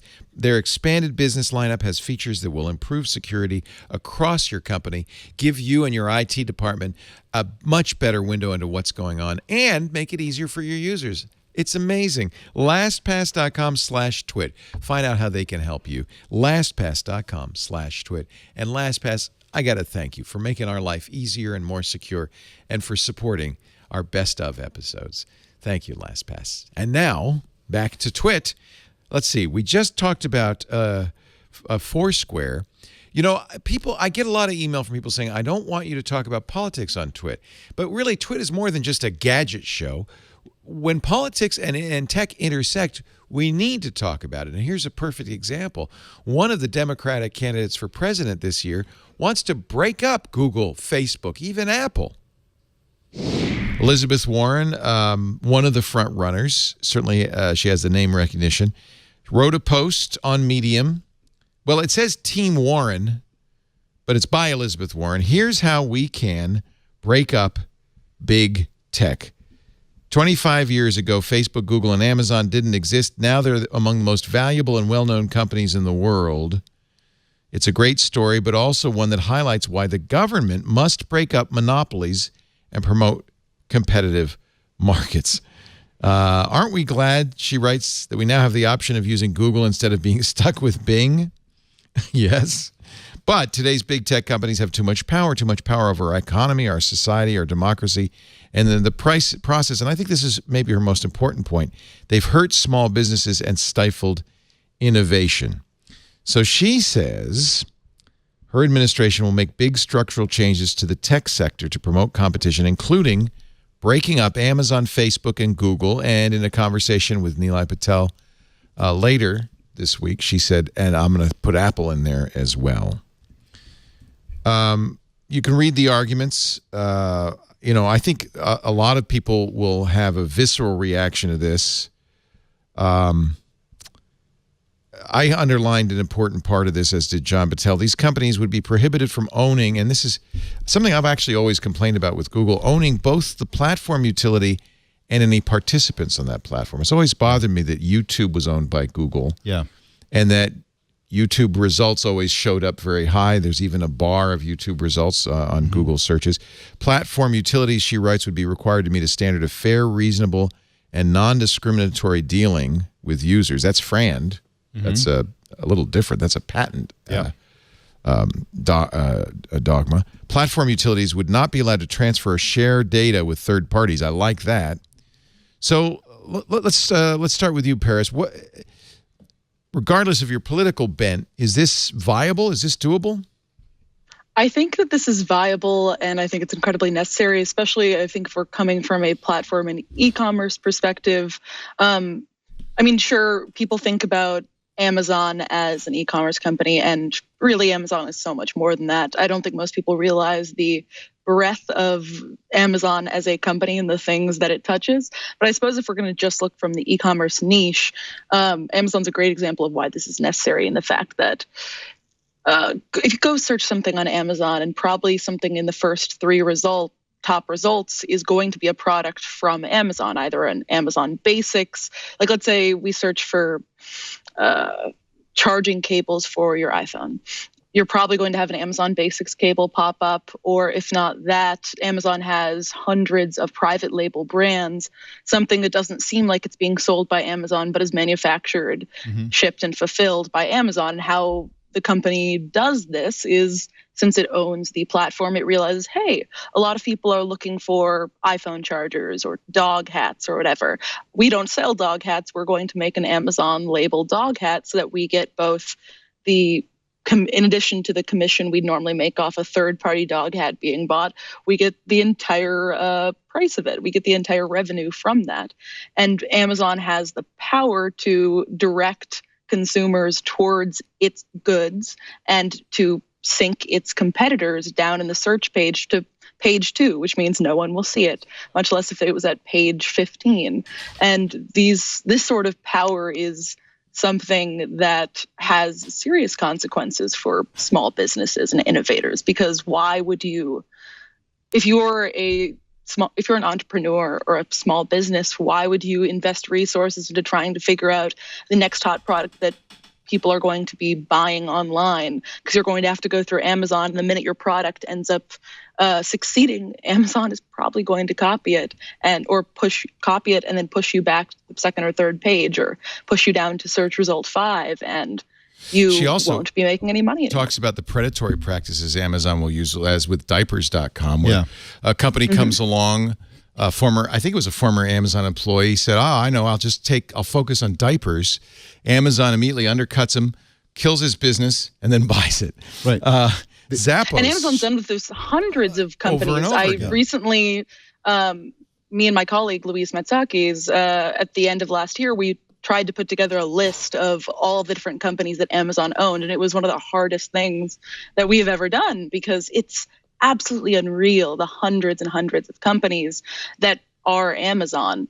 And anytime something comes up that is a competitor towards it, it purchases it. In India, in Saudi Arabia, and other places, Amazon has bought the Amazon equivalents. And most recently, India passed one of the strictest e-commerce regulations aimed at breaking up the monopolies of companies like Amazon or Walmart when it comes to e-commerce. And even that has kind of only had mixed effects on the company. It's required Amazon to reduce its stakes, how much it owns of these third-party entities that it sells on its site, but still Amazon has so much of a market share that it's able to kind of get around even some of the strictest regulations. So it's kind of right. And the algorithmic, Leo downplayed what they did. Undercut pricing sounds like, they have competitive pricing. That's a good thing. No, they were using really sophisticated algorithms to, in real time, undercut the price of literally every product on diaper.com to always be lower no matter what, no matter how much money. They don't care about losing money. They're making money in other places. And it's like literally they could just drive any company out of business. It's almost classic monopoly use of monopoly power. But on steroids, because it's all algorithmic, and now they have AI. That he says. Because Amazon makes almost all of its profits from AWS, and it has a total stronghold on the cloud services market, it can sell everything on Amazon, and generally does, for a loss if it wanted to, and still be able to make a bunch of profit. She says we would spin off Amazon's marketplace, Google's ad exchange, Google search. They would be called platform utilities. Amazon marketplace and basics, Google's ad exchange and businesses on the exchange would be split apart. Google search would have to be spun off. She would split off Zappos and Whole Foods from Amazon. She would unwind the Facebook acquisition of WhatsApp and Instagram. She would take away Google's Waze, Nest, and DoubleClick, which is their ad platform. She says unwinding these mergers will promote healthy competition in the market, will put pressure on big tech companies to be more responsive to user concerns about privacy. I have to say my first reaction was, oh, hell no, because it feels like I think we have this in this country sometimes. You're punishing them for being too successful, saying, is that what went wrong? The tree got too big?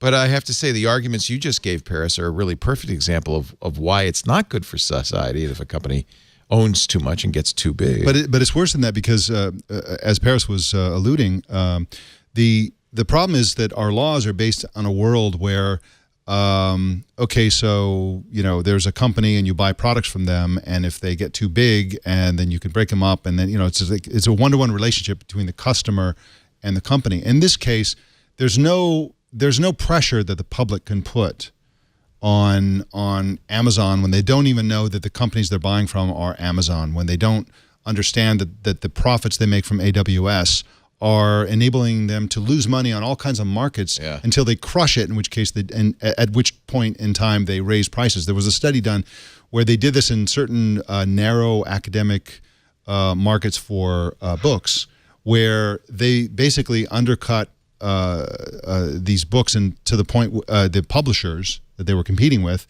to the point where the publishers went out of business, and as soon as the publishers went out of business, they quadrupled their prices. Right. For that category. I mean, that's the kind of thing. Perfect example. Even if they don't do it, they have the power to do it, and should they have the power to do it, and that's problematic. She also says, my proposals won't solve every problem we have with our big tech companies. We must give people more control. This is what we were talking about earlier, about how their personal information is collected, shared, and sold, and do it in a way that doesn't lock in massive competitive advantages for the companies that already have a ton of our data. Let's ask Socialist Europe what it thinks. Yes. Honestly, I'm not even. I'm very surprised. First of all, that she would make this essentially her platform. I did think the U.S. was ready to consider this idea. I'm also very surprised that you all seem to be in favor of it. That's another thing I wasn't expecting. But overall, I'm not sure that how doable it is. But I think it almost doesn't matter. The key takeaway I have from this is that this is now in the conversation. This is a concern for the American public, for the American political scene. And even if it doesn't happen, even if she doesn't become the Democratic nominee, even if she doesn't. Even if she does and she changes things when she actually gets into office, it's kind of putting it in the public consciousness in a way that I think until 6 months ago would have been unimaginable, maybe going back a year.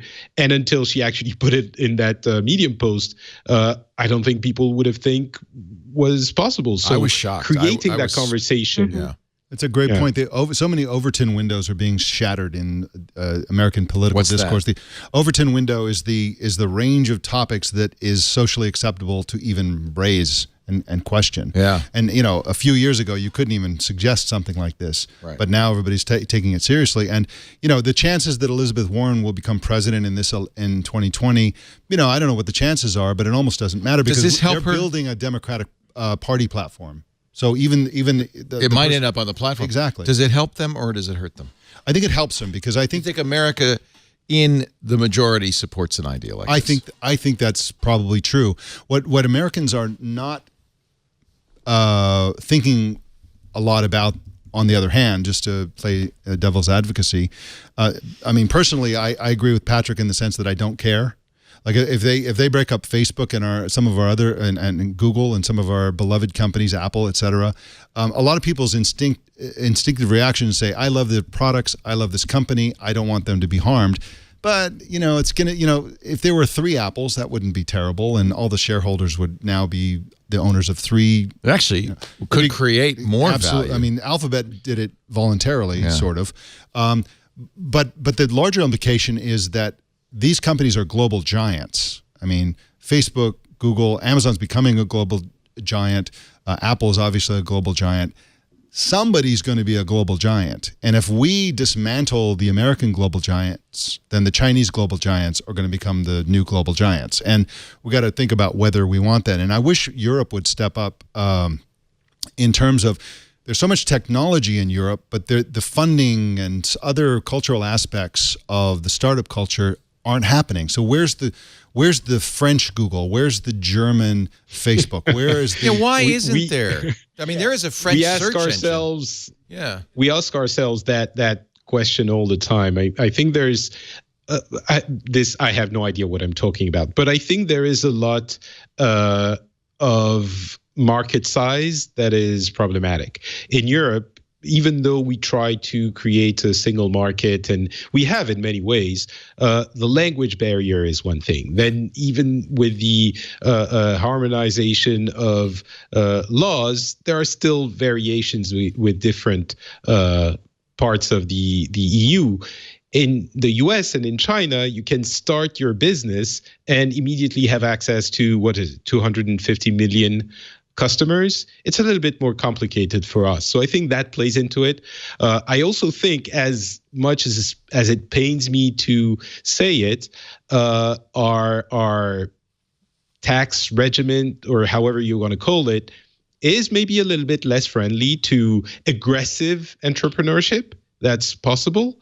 But we have now lived in a world where we have, the as we call them in France, the GAFAM, so Google, Amazon, Facebook, Apple, and Microsoft, are ruling the world. We know what it looks like. We know what the positive things are. We know what the negative things are. I think it wouldn't necessarily be a horrible thing to try out, try breaking them down and seeing what happens. And maybe it would open up. We were a little bit slow in Europe and in other countries to get on the internet train, and maybe it was too late. As you know, Baltimore for 3 weeks now has been shut down by ransomware. It's frozen thousands of computers, shut down email, disrupted real estate sales, water bills, health alerts, and other services. Here's the bulletin they put on the City of Baltimore webpage. The City of Baltimore is currently unable to send or receive email. If you need assistance, call us. The ransom, $100,000. City officials, to their credit, refused to pay it. Mm-hmm. And a side note, I just read an article, I think it was on Motherboard, that a lot of the companies that get hired to remediate ransomware, what do? They pay the fine. Ooh. They add 10, 20% for profit. Really? Job done. Oh. So do not pay the Bitcoin ransomists, okay? I'm just saying. But this is the great writing, again, from the New York Times, from Pearl Roth and Shane. Here's what frustrated city employees and residents do not know. A key component of the malware that cyber criminals used in the attack was developed at taxpayer expense, a short drive down the Baltimore-Washington Parkway at the National Security Agency. This is peace dividend.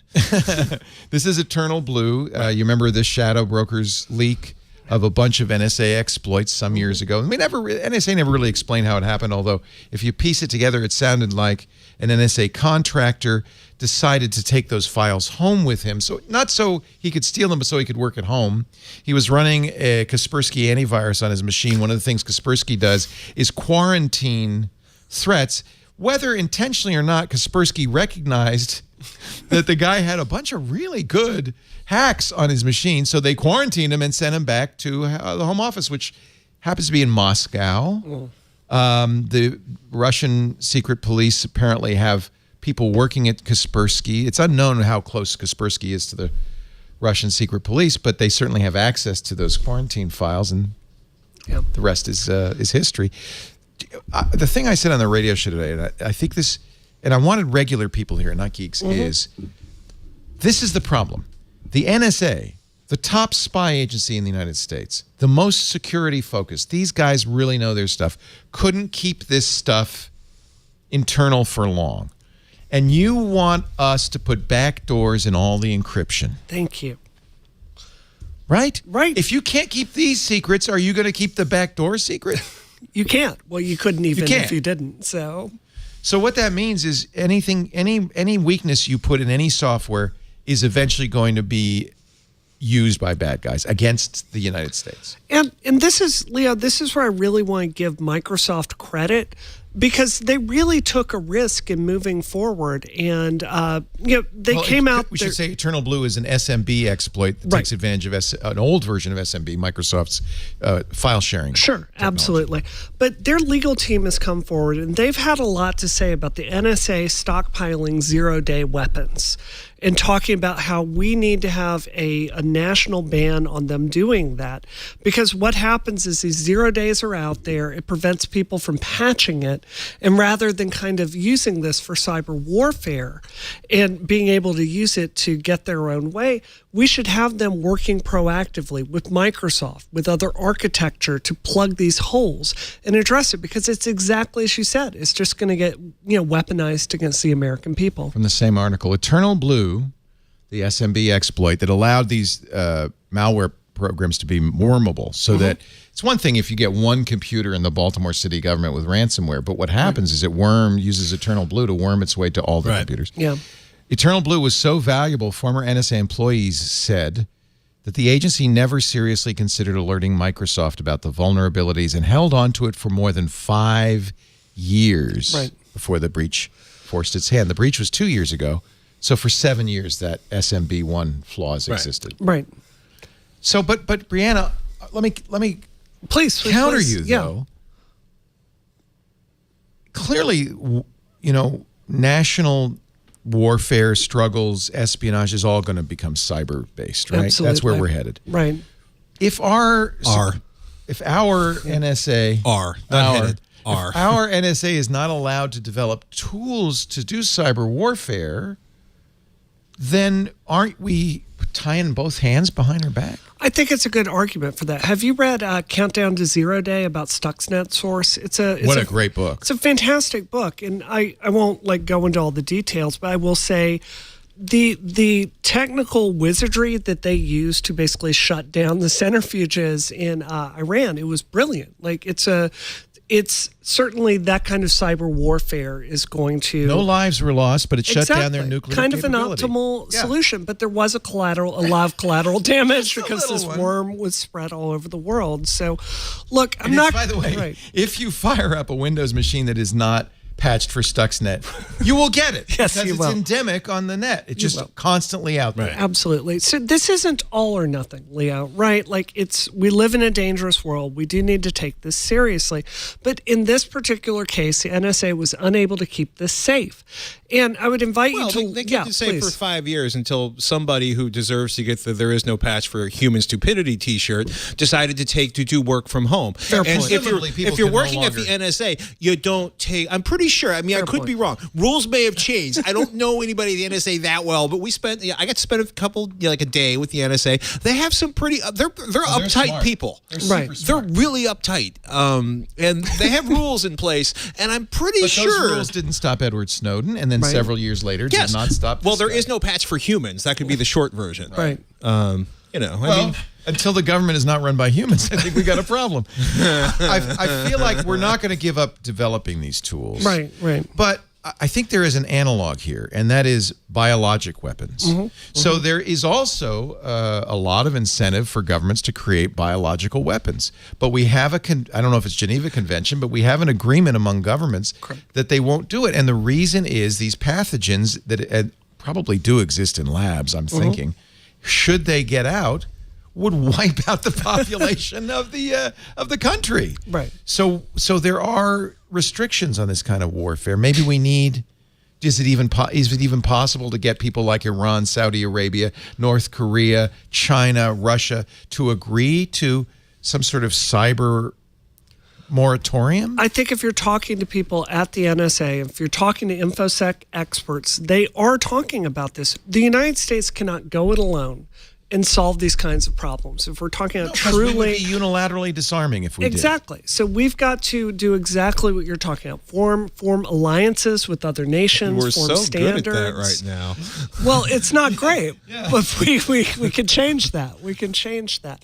So, the truth is we just can't isolate ourselves. We need to engage with other people. It's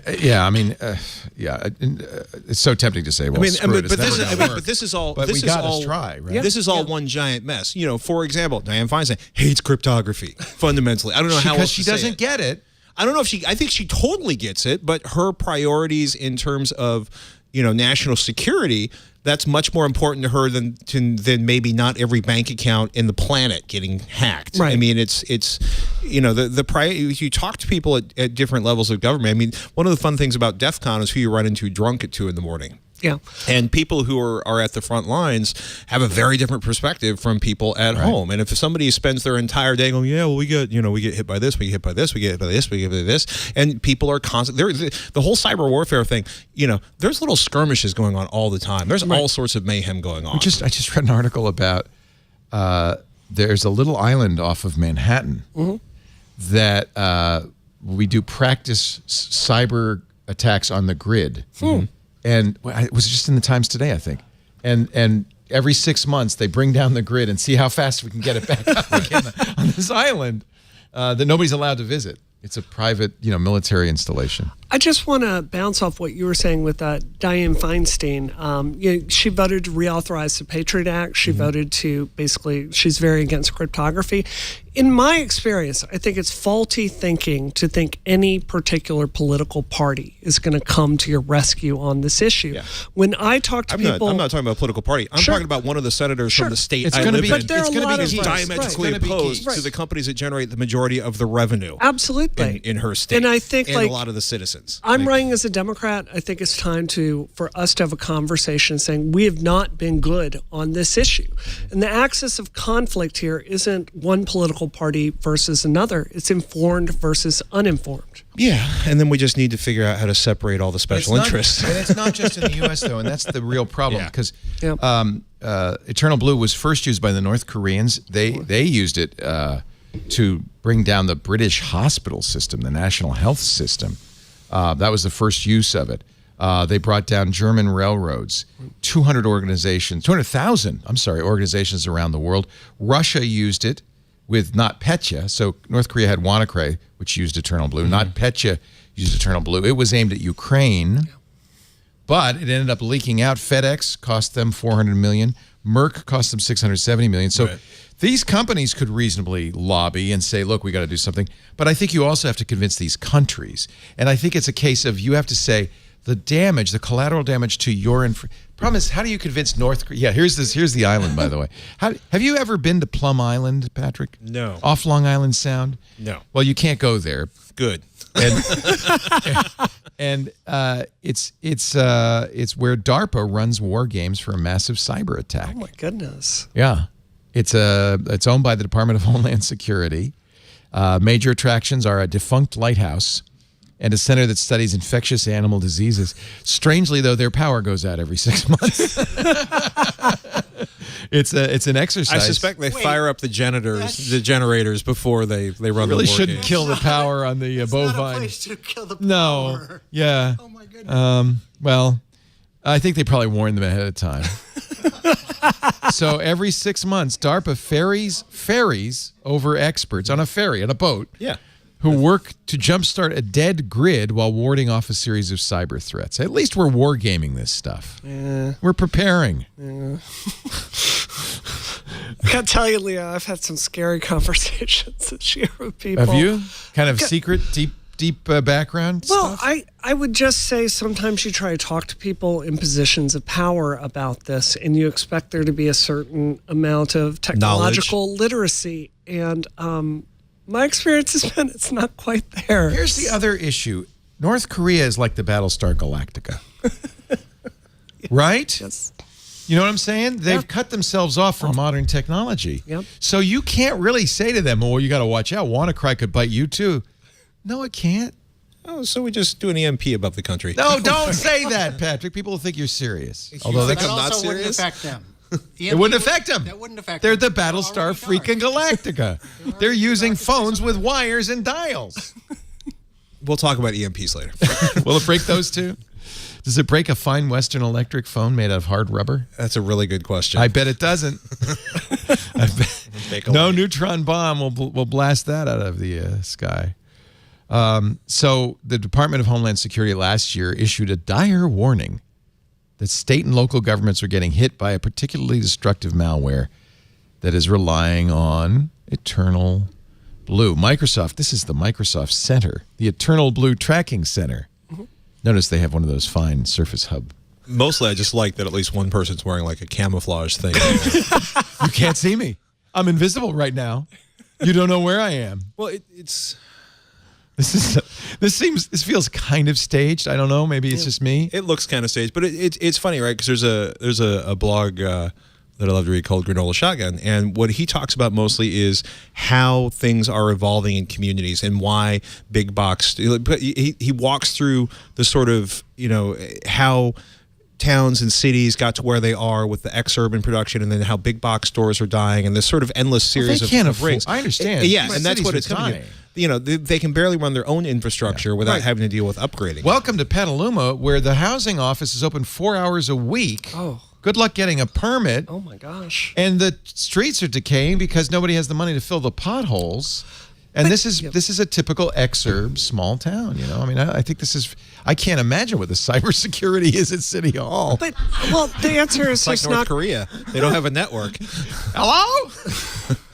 I mean, the answer is obviously there's not going to be any, Leo. And this is why there's very clearly a federal role to play in securing this. If the NSA is going to stockpile these weapons, we need to have a process to be able to get emergency patches out. And that's why I do think we need to be funding free and open source software for local city governments to use. Maybe that's one solution, is to stop using proprietary software. It's a nightmare. It locks all these. OpenSSH was a mess for, we found out it had been a mess for years. Fair point. But as I've gotten to know every single, independent government, they get locked into a different contract with another vendor. Then you've got technical debt and you can't swap it over.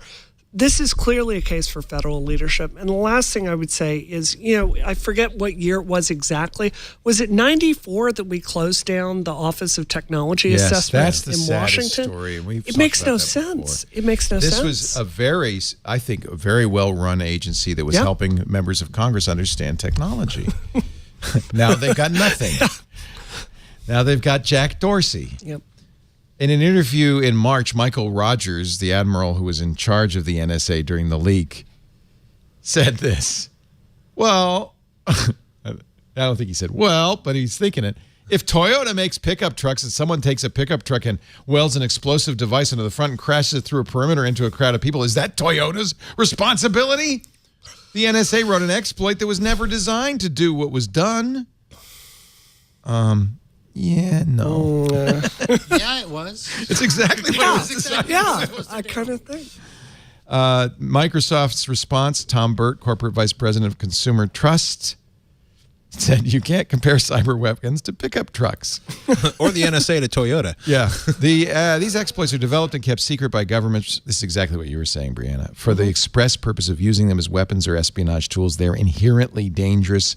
When someone takes that, they're not strapping a bomb to it. It is already a bomb. Yeah, I was going to say, this is more like if somebody finds a bomb outside, like on the front lawn that fell off the NSA truck and then welds it onto their pickup truck, then I'm kind of getting the analogy, but it's... So there is, I didn't know this, but at the end of the article, last year, Microsoft, along with Google and Facebook, joined 50 countries in signing on to a call by French President Emmanuel Macron, the Paris call for trust and security in cyberspace to end malicious cyber activities in peacetime. So 50 countries signed it, but who didn't sign it? China, Iran, Israel, North Korea, Russia, and the United States. Right.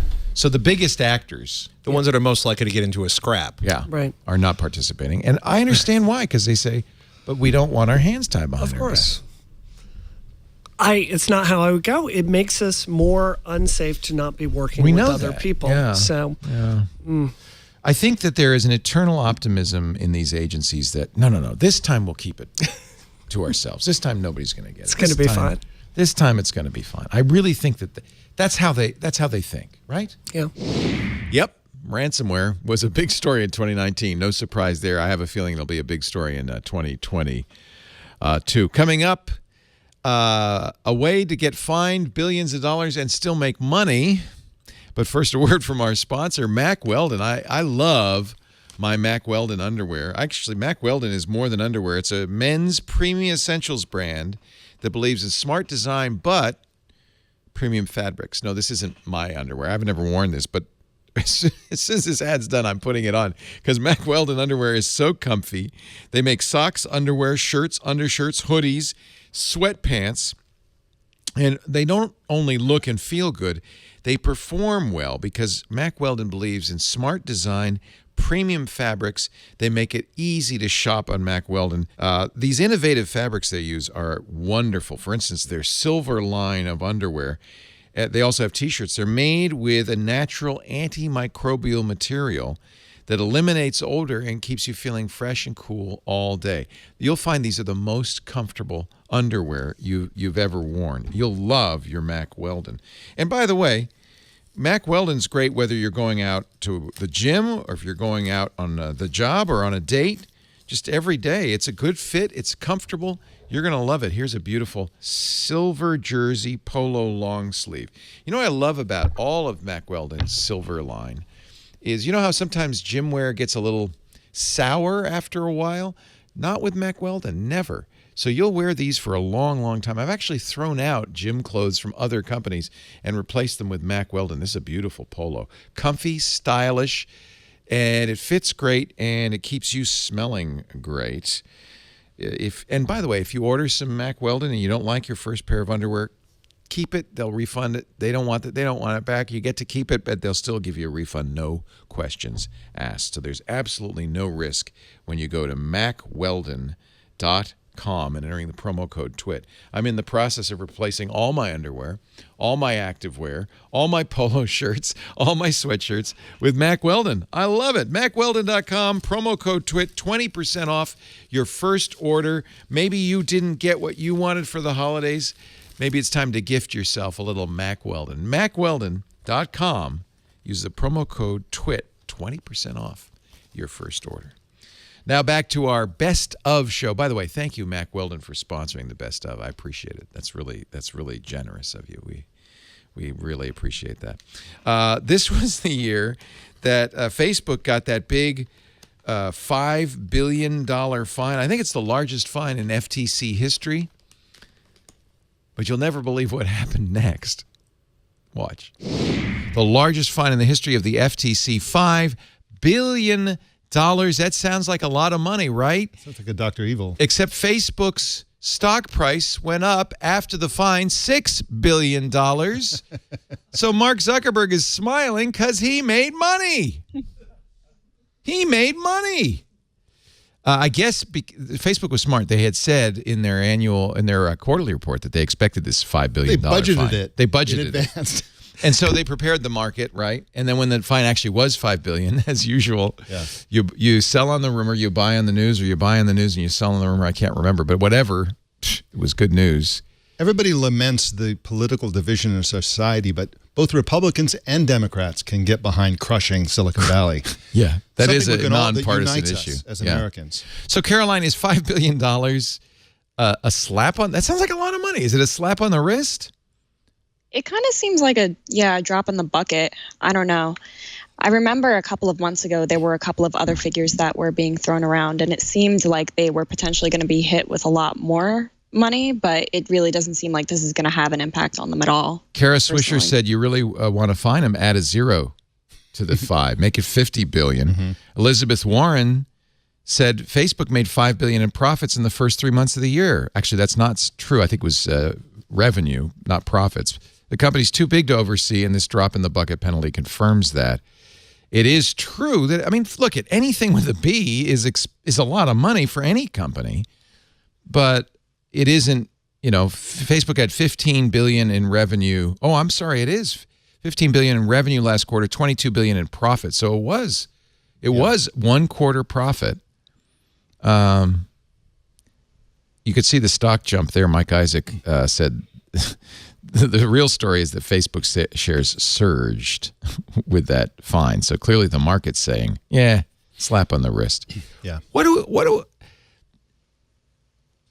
you're not on Facebook. In fact, I used you as an example, Mike Elgin, because you have Mike's nice book. Yes. So what I did was last year I said I was getting off 4th of July.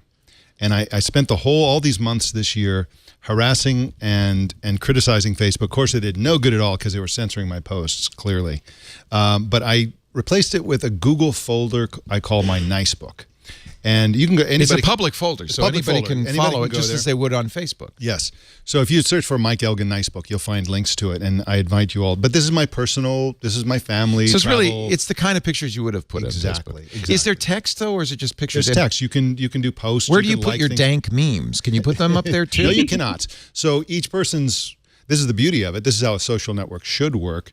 Only I can post in my Nice Book, and I can follow your Nice Book, and then I see it in the stream. So if you're on Google Photos and you go to sharing, which nobody ever does, it's the tab on the far right. Yeah. You get all the stuff that's been shared with you, all the and it's kind of like a social network. So I think Google could turn it into I a lot follow more. your Nice Book. Yeah, there it is. There it is. Yeah. So I could make one of these. What if I wanted to make one? I would just set up a sharing and say it's public. Yes, and it's kind of. I believe that's the default actually. That it's public, and then you just share the link. Okay. With family and friends by email. People can choose their own notifications. So some people get it on their phone. Some people get an email. Some people don't get the notifications. They just see it in Google Photos when they go. But it's beautiful. These photos are full quality. If you click on these photos, they're full quality. Much better than Facebook, much which better than squishes Facebook. them. And you can add little comments. You can like things, and it's a stream without ads. That's Mike's wife, by the way, Amira, who's so beautiful, sitting in a restaurant that apparently has parking meters called the Naughty Pig. That's on Sunset Boulevard in Hollywood. Okay. 2 nights ago. But it's a wonderful alternative, because really what we want to do on Facebook is we want to see a stream of our people we care about and the photos. Yeah, because I say all the time, I say, get off Facebook. I'm off Facebook. Caroline, do you have to, it's an occupational hazard, be on all the networks probably. Yeah. I feel like it would be sort of irresponsible for me to not even know what's going on. Do you on kind Facebook. of wish you could get rid of Instagram and Facebook? I wish I could. It would be nice. The strange thing is that a lot of my peers still use Facebook for event invitations. And I've noticed people a little bit more recently using different types of forums, but it almost seems like for a lot of people, at least in my immediate social circle, that Facebook is still a way to guarantee that someone is going to be able to see something. But I don't know. I want to go back to the days of personal websites. Yeah. Well, early 2000s-esque, Nice Book. I'm sorry to step on your comment there, Caroline, but this is what I hear. I'm talking to lots and lots of people all over the world, Leo, because in Europe. But you have a blog. I have a blog, but I know lots of people in Europe who use 1, 2, or 3 social things, and those things are always Facebook properties. So I know people who do Facebook, Instagram, and WhatsApp, or they just do Instagram and WhatsApp. That was one of the hardships for me. Is when I got rid of Facebook, I felt like, well, I should also get rid of Instagram. I didn't really use WhatsApp, but I should get rid of all 3. If I have any one of them on my phone, I've given Facebook an entree into my life. Absolutely, and this is the interesting thing about WhatsApp. Americans don't use WhatsApp much, but everybody else, it's and that's what I hear when I say get off Facebook. What I universally hear is that's a privileged point of view. I can't get off. This Facebook, is the problem with Facebook. We're on the brink where everybody I've talked to says in some countries it's the internet. Well, exactly, and lots and lots of people say I don't use the internet. I use Facebook. Right. And so it's AOL for the 21st century. And the scheme that Mark Zuckerberg is hatching as we sit here is he's trying to turn it into WeChat. So in China, WeChat is everything. It's an e-commerce platform. That's why LibraCoin. That's why he's got a currency, because he wants this to be, everything goes through Facebook. And so we're already everybody I talk to says, oh, I'm not going to get off Facebook because I need it for this reason or that reason. Caroline has her reasons. Everybody has a reason why they need Facebook or Instagram or WhatsApp. And this is a problem. We shouldn't Caroline, I had heard that younger people thought, maybe you're not as young as you look, but younger people said Facebook is like your parents' social network, and people under 30 say are Snapchat or TikTok. There are other places. Right. Yeah, I think there's definitely still that reputation. But in college, did you use Facebook? My daughter is 27, still is on Facebook because that's how she stays in touch with her college friends. I did. Yeah. I mean, Facebook was used in terms of finding college roommates freshman year, doing introductions, and that's sort of pivoted onto Instagram, which is, again, still a Facebook property. So it seems like you're still sort of relying on this biggest common denominator like there's this assumption that you have an account on at least one Facebook. It is really the reason Facebook is an incumbent and it will be hard to unseat is the so-called network effect. You have to be where everybody is. So I guess Apple had some sort of shindig on Tuesday. By innovation only. There were a few people who said, okay, if you're going to have an invitation that says by innovation, you best innovate. Devendra, now, first of all, you probably already have an iPhone, but you can't say it because it's embargoed. I don't have it, but I have touched them, and they're very nice. Yeah. Oh, you could say that about any old phone. Yes. The iPhone 11... It was kind of a weird event for Apple. First of all, they had so much to talk about that they had to jam it in. They didn't start with their traditional ode to money making and the stores, but they kicked right into Apple Arcade Plus and then TV Plus, and then they went to the watch. By the time they got to the iPhone, which I thought was going to be the story of the hour, they only announced one, the iPhone 11. They said the most successful iPhone this year was the iPhone XR. Here's its successor, the iPhone 11, now with 2 lenses. And I thought, well, this is interesting. I think the big story there was the price, which is $50 less than the iPhone XR at its launch, $699. And then they said, and by the way, there are some other iPhones, the iPhone Pro, iPhone 11 Pro, and the iPhone 11 Pro Max. Pro Max. I say Pro Max because I can't remember. They all have slow fees. There's a lot. They all have slow fees, slow-mo selfies. Apple is now in a tick-tock-tock situation, aren't they? Since the iPhone 6, they don't used to be every other year would be an S and kind of the same form factor, but a little bit improved, and then a big improvement in the next year. Like the 10 was a big improvement, but the 10S was a talk, and this is really a talk to the talk, isn't it? I think it that speaks to like how smartphone upgrade cycles are working now too. Like most people keep their phones 2 or 3 years. It kind of makes sense. There's no point like killing yourself to bring something new and groundbreaking out every 2 years when you can kind of coast on how people actually buy these phones and take some more time with that hardware. So yeah, I'm not surprised that this year's phones aren't too revolutionary. It is nice having an extra lens across the line. The 3 lenses on the Pros. That's going to be really interesting. They really cleaned up the phone names, too, because the 10R and the 10S, and those were all really dumb and confusing. Especially because it was a Roman numeral, so it looked like X. Exactly. It was a mess. So iPhone 11, nice and clean. iPhone 11 Pro, just like MacBook and MacBook Pro, it's all good. And I think we're all expecting the big upgrade to be next year's when we're going to see 5G, most likely. The 2020 iPhones. Yeah. But is there such a thing, Georgia, as a professional phone? I mean, really? Professional for the phone that you have in your pocket, better than, but, no. I understand a Mac and a Mac Pro. I understand a MacBook and a MacBook Pro. Or even an iPad and iPad Pro, right? Yeah, now you're starting to stretch it. Yeah. iPhone more. Pro is just easy and quick, and it makes you feel a little bit more elite. Yeah. So, but... They need something that's short and snappy and easy, and people understand that you're getting a little bit more for it. And I think the thing for me that makes it pro is like as someone who spends like literally all day on your phone, because I'm either like listening to podcasts or making software that's making podcasts, it's like I just need more battery life. And I think the fact that this year Apple finally put more battery in the back of these things, for me, like having that extra battery life is what makes it pro.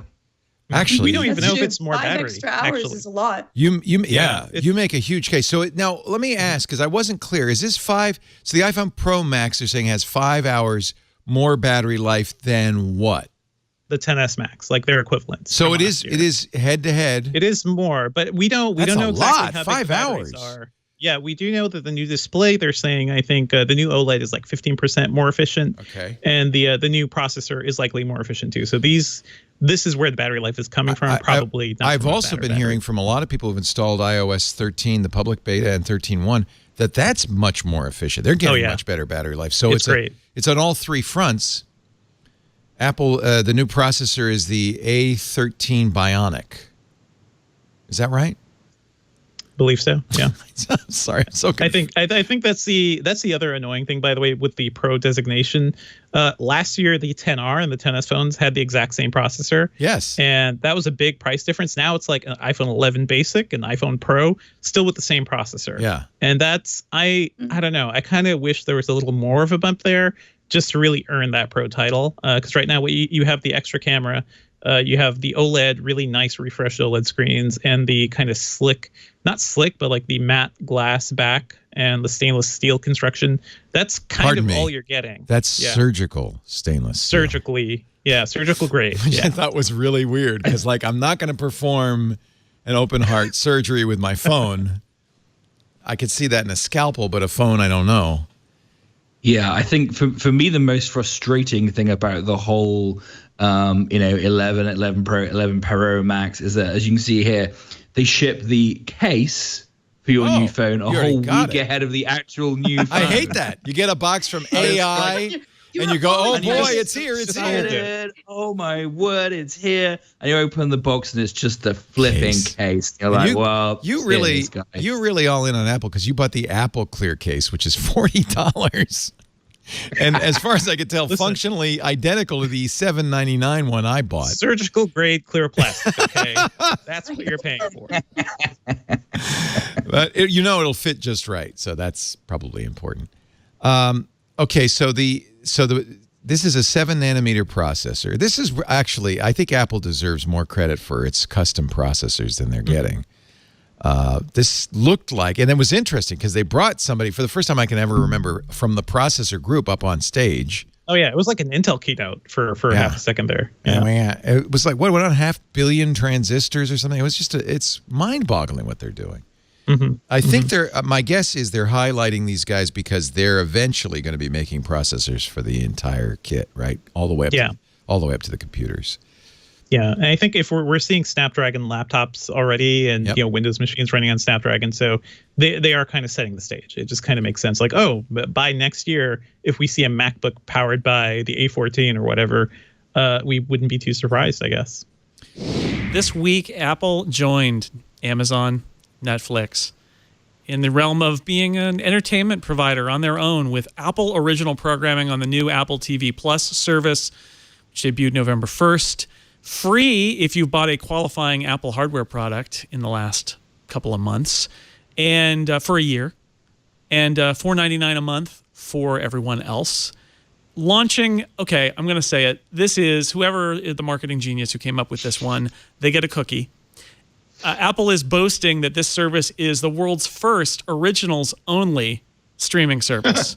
What that means is they didn't buy any catalog content. There's nothing back derivative catalog. here, Chase. There's no sitcoms or no repeats or detective shows from the 70s or anything that you've seen before. It's only a handful of shows that were made specifically for Apple TV Plus. And there is an argument to be made that with such a limited supply of programming, it's kind of hard for Apple to make the case that this service is worth buying. Then again, if you bought any Apple hardware in the last couple of months, guess what? You can get it for a year for free instead of having to pay $4.99 a month. So the service is out. The shows are out. They're not doing a weekly release or a binge drop. They're doing a hybrid where they've released, I think, 3 episodes of a lot of shows. Some things they've dropped a whole season, but they are going to do weekly releases of their top-line shows from this point. So rather than doing the Netflix thing, quite honestly, they don't have enough shows, right? They would drop them all and then they would go away for several months and nothing would happen on the service. So instead they're doing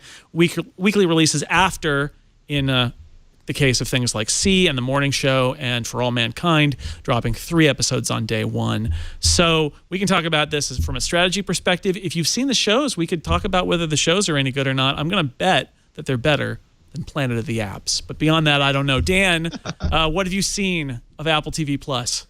I've watched the first 3 episodes of The Morning Show, and that's so far that's it. As far as the originals thing go, it did remind me of, I think it was maybe in the late 90s or early 2000s, NBC had a slogan that they would run sometimes when there were reruns. If you haven't seen it, it's new to you. Mm-hmm. And I always thought that was such a brilliant tautology of like, well, of course, like if you haven't seen it, it's new. And in the same case, I feel like that's sort of what Apple's spinning here. I've actually liked the morning show. I know that it's received kind of mixed reviews. It's something that kind of appeals to me, and I feel like it reflects certainly that they put a lot of money into the show. It looks good. It's got really top talent, even down to like the supporting cast, or like there's a lot of faces that you recognize. Is it the kind of thing that's essentially going to go out and win, say, an Emmy? I don't think so. I don't think that it will. But I think it's a solid effort, and it's enjoyable enough that when I finished the first episode, I kept watching. And if there had been more, I probably would have kept watching them by now. So, to some extent, that's all that really matters. And from a larger business question, there is a question of what success looks like for Apple here. Obviously, if you're giving away your service for a whole year to most of, at least your most devoted customers, probably the people most likely to pay for the service, then obviously you're not pulling in a lot of revenue that's purely based on the content that you've spent millions and millions of dollars, if not, I believe it's billions of dollars on. Yes. So you spend a lot of money. That's a lot of investment to recoup. And it's not something that you're necessarily pulling in a lot of subscription money from on day one or even on day 365. So I think this is a larger play from Apple, and this is still sort of them planting their flag in the sand here to say, like, hey, we've got this as an option. This is a competition to Amazon. It's part of our whole package that we are sort of offering to people who use the Apple ecosystem. And, it's going to be good stuff. I mean, like, I think there's nothing so far that I've heard is absolute trash. I know there's some stuff that has gotten worse reviews than others, but I think they've realized, and to a certain extent, in order to exist as this mega tech company in this day and age, that original content, for whatever reason, is a part of that equation. So I'm curious to see how they end up justifying sort of like, does it bring in people to buy other devices or subscribe to other services? What is the end of the day value proposition for this? Or is it just something that we feel like it's an investment in the longer term ecosystem, and it's kind of hard to figure out exactly how much money we're going to make out of it? Right, because it's billions of dollars that they're spending on this content. Billions of dollars. Renee, this was available in Canada among many, many other countries. That's one of the things that's unique, I think, in this launch, is that Apple built it for international, and so it's not going to. We're going to talk about what AT&T is doing with HBO Max, which is a U.S. only service essentially. But you got to see this stuff in Canada, right? Yeah, I mean, there are services that have fairly good, like Netflix has built out fairly good international representation, but because it is so, like, the licensing model is so fragmented and it's filled with these little different fiefdoms, you don't have the same catalogs globally, and it's incredibly frustrating. I'll go to watch some, I subscribe to CBS All Access, and I'll go to watch a show and I'll hit the button and it'll bounce me into one of my local cable apps because they have the rights in Canada, and then they want me to put in a cable subscription, which I don't have, and so I can't watch the thing that's part of the service that I'm already paying to watch, and it's endlessly frustrating. But because it's originals only, Apple owns all the rights to them, and they can put them in hundreds of 100+ countries right away, and I think that's great. And I think in general, if Apple decided they had to do it, this was probably the best way for them to do it. It's a very Apple way to do it. It's like, if we have these billions of dollars, we want to help tell great stories. Let's go out and let's just tell the best stories. Like, we don't make 4 phones a year the way OnePlus does. We make, like, we have our shot of phones all at one time. They're just making a few series all at once, and they're going to be top-notch series. I mean, the morning show isn't the newsroom, and C is not Game of Thrones by any means. They started off with good ingredients that weren't stirred very well. They got better over the episodes. And to Dan's point, like, I would have just kept watching the morning show if all the episodes had been available, and I would have just kept watching, see if all the episodes had been there. And I get why they're not, because there's a free week trial, and you could probably get through all of the content and then cancel immediately if you did that. But it's good enough, and it's getting better with the opening salvo, that I'm curious to see. And I don't know if they necessarily have to make a lot of money here. I think they just have to get their platform going and then use it to, again, increase the value of the overall Apple ecosystem for people. Devendra, what do you think? I know you care about TV and film. What do you think about what Apple's doing here? I do, and I've been following this closely, and I was really excited to see, like, what would Apple do differently. And it turns out kind of nothing. Like, my review title is Apple TV Plus is fine. And it is. Like, none of the shows are terrible.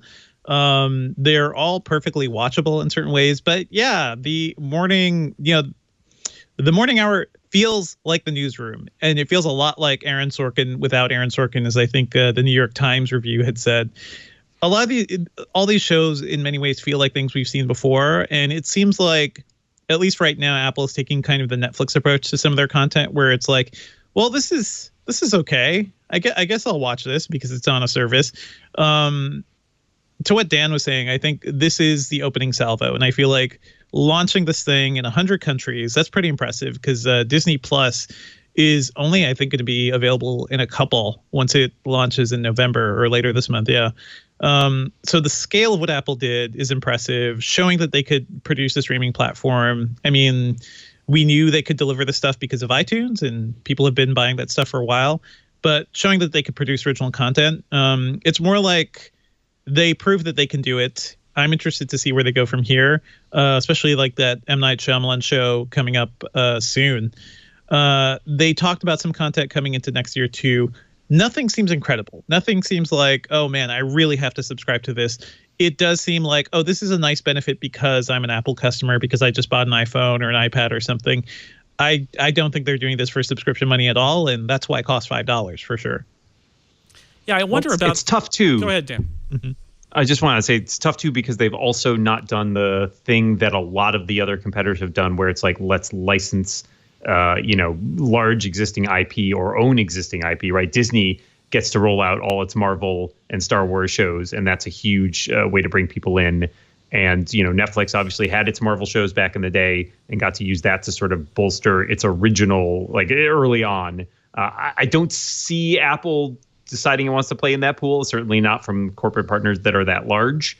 It seems to be a very Apple way of focusing on let's kind of do this ourselves, stem to stern. And I think that presents potential challenges for them.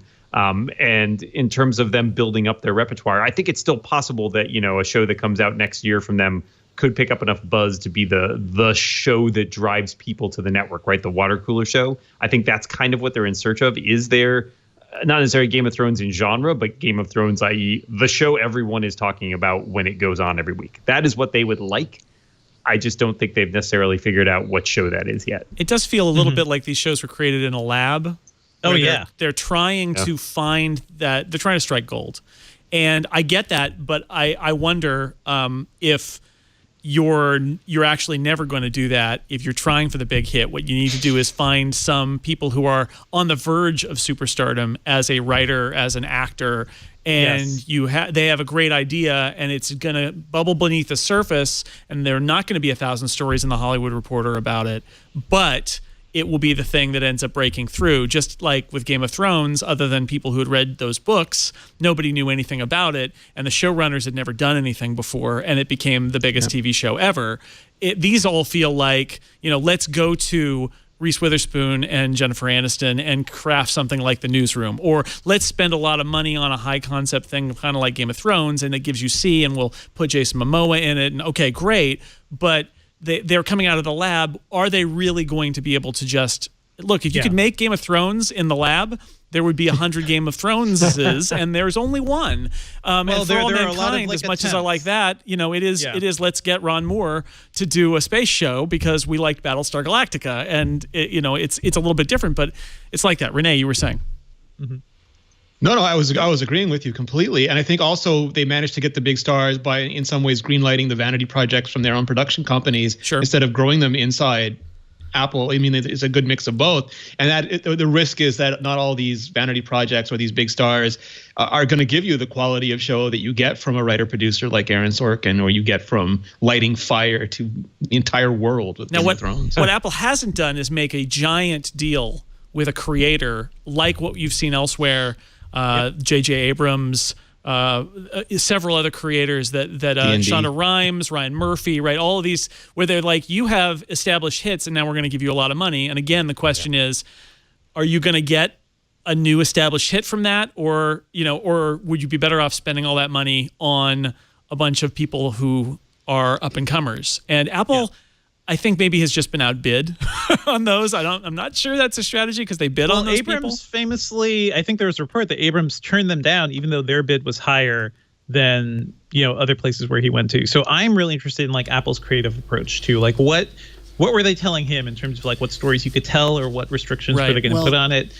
Yeah. And that was a huge. Their bid was double. Warner's. That was.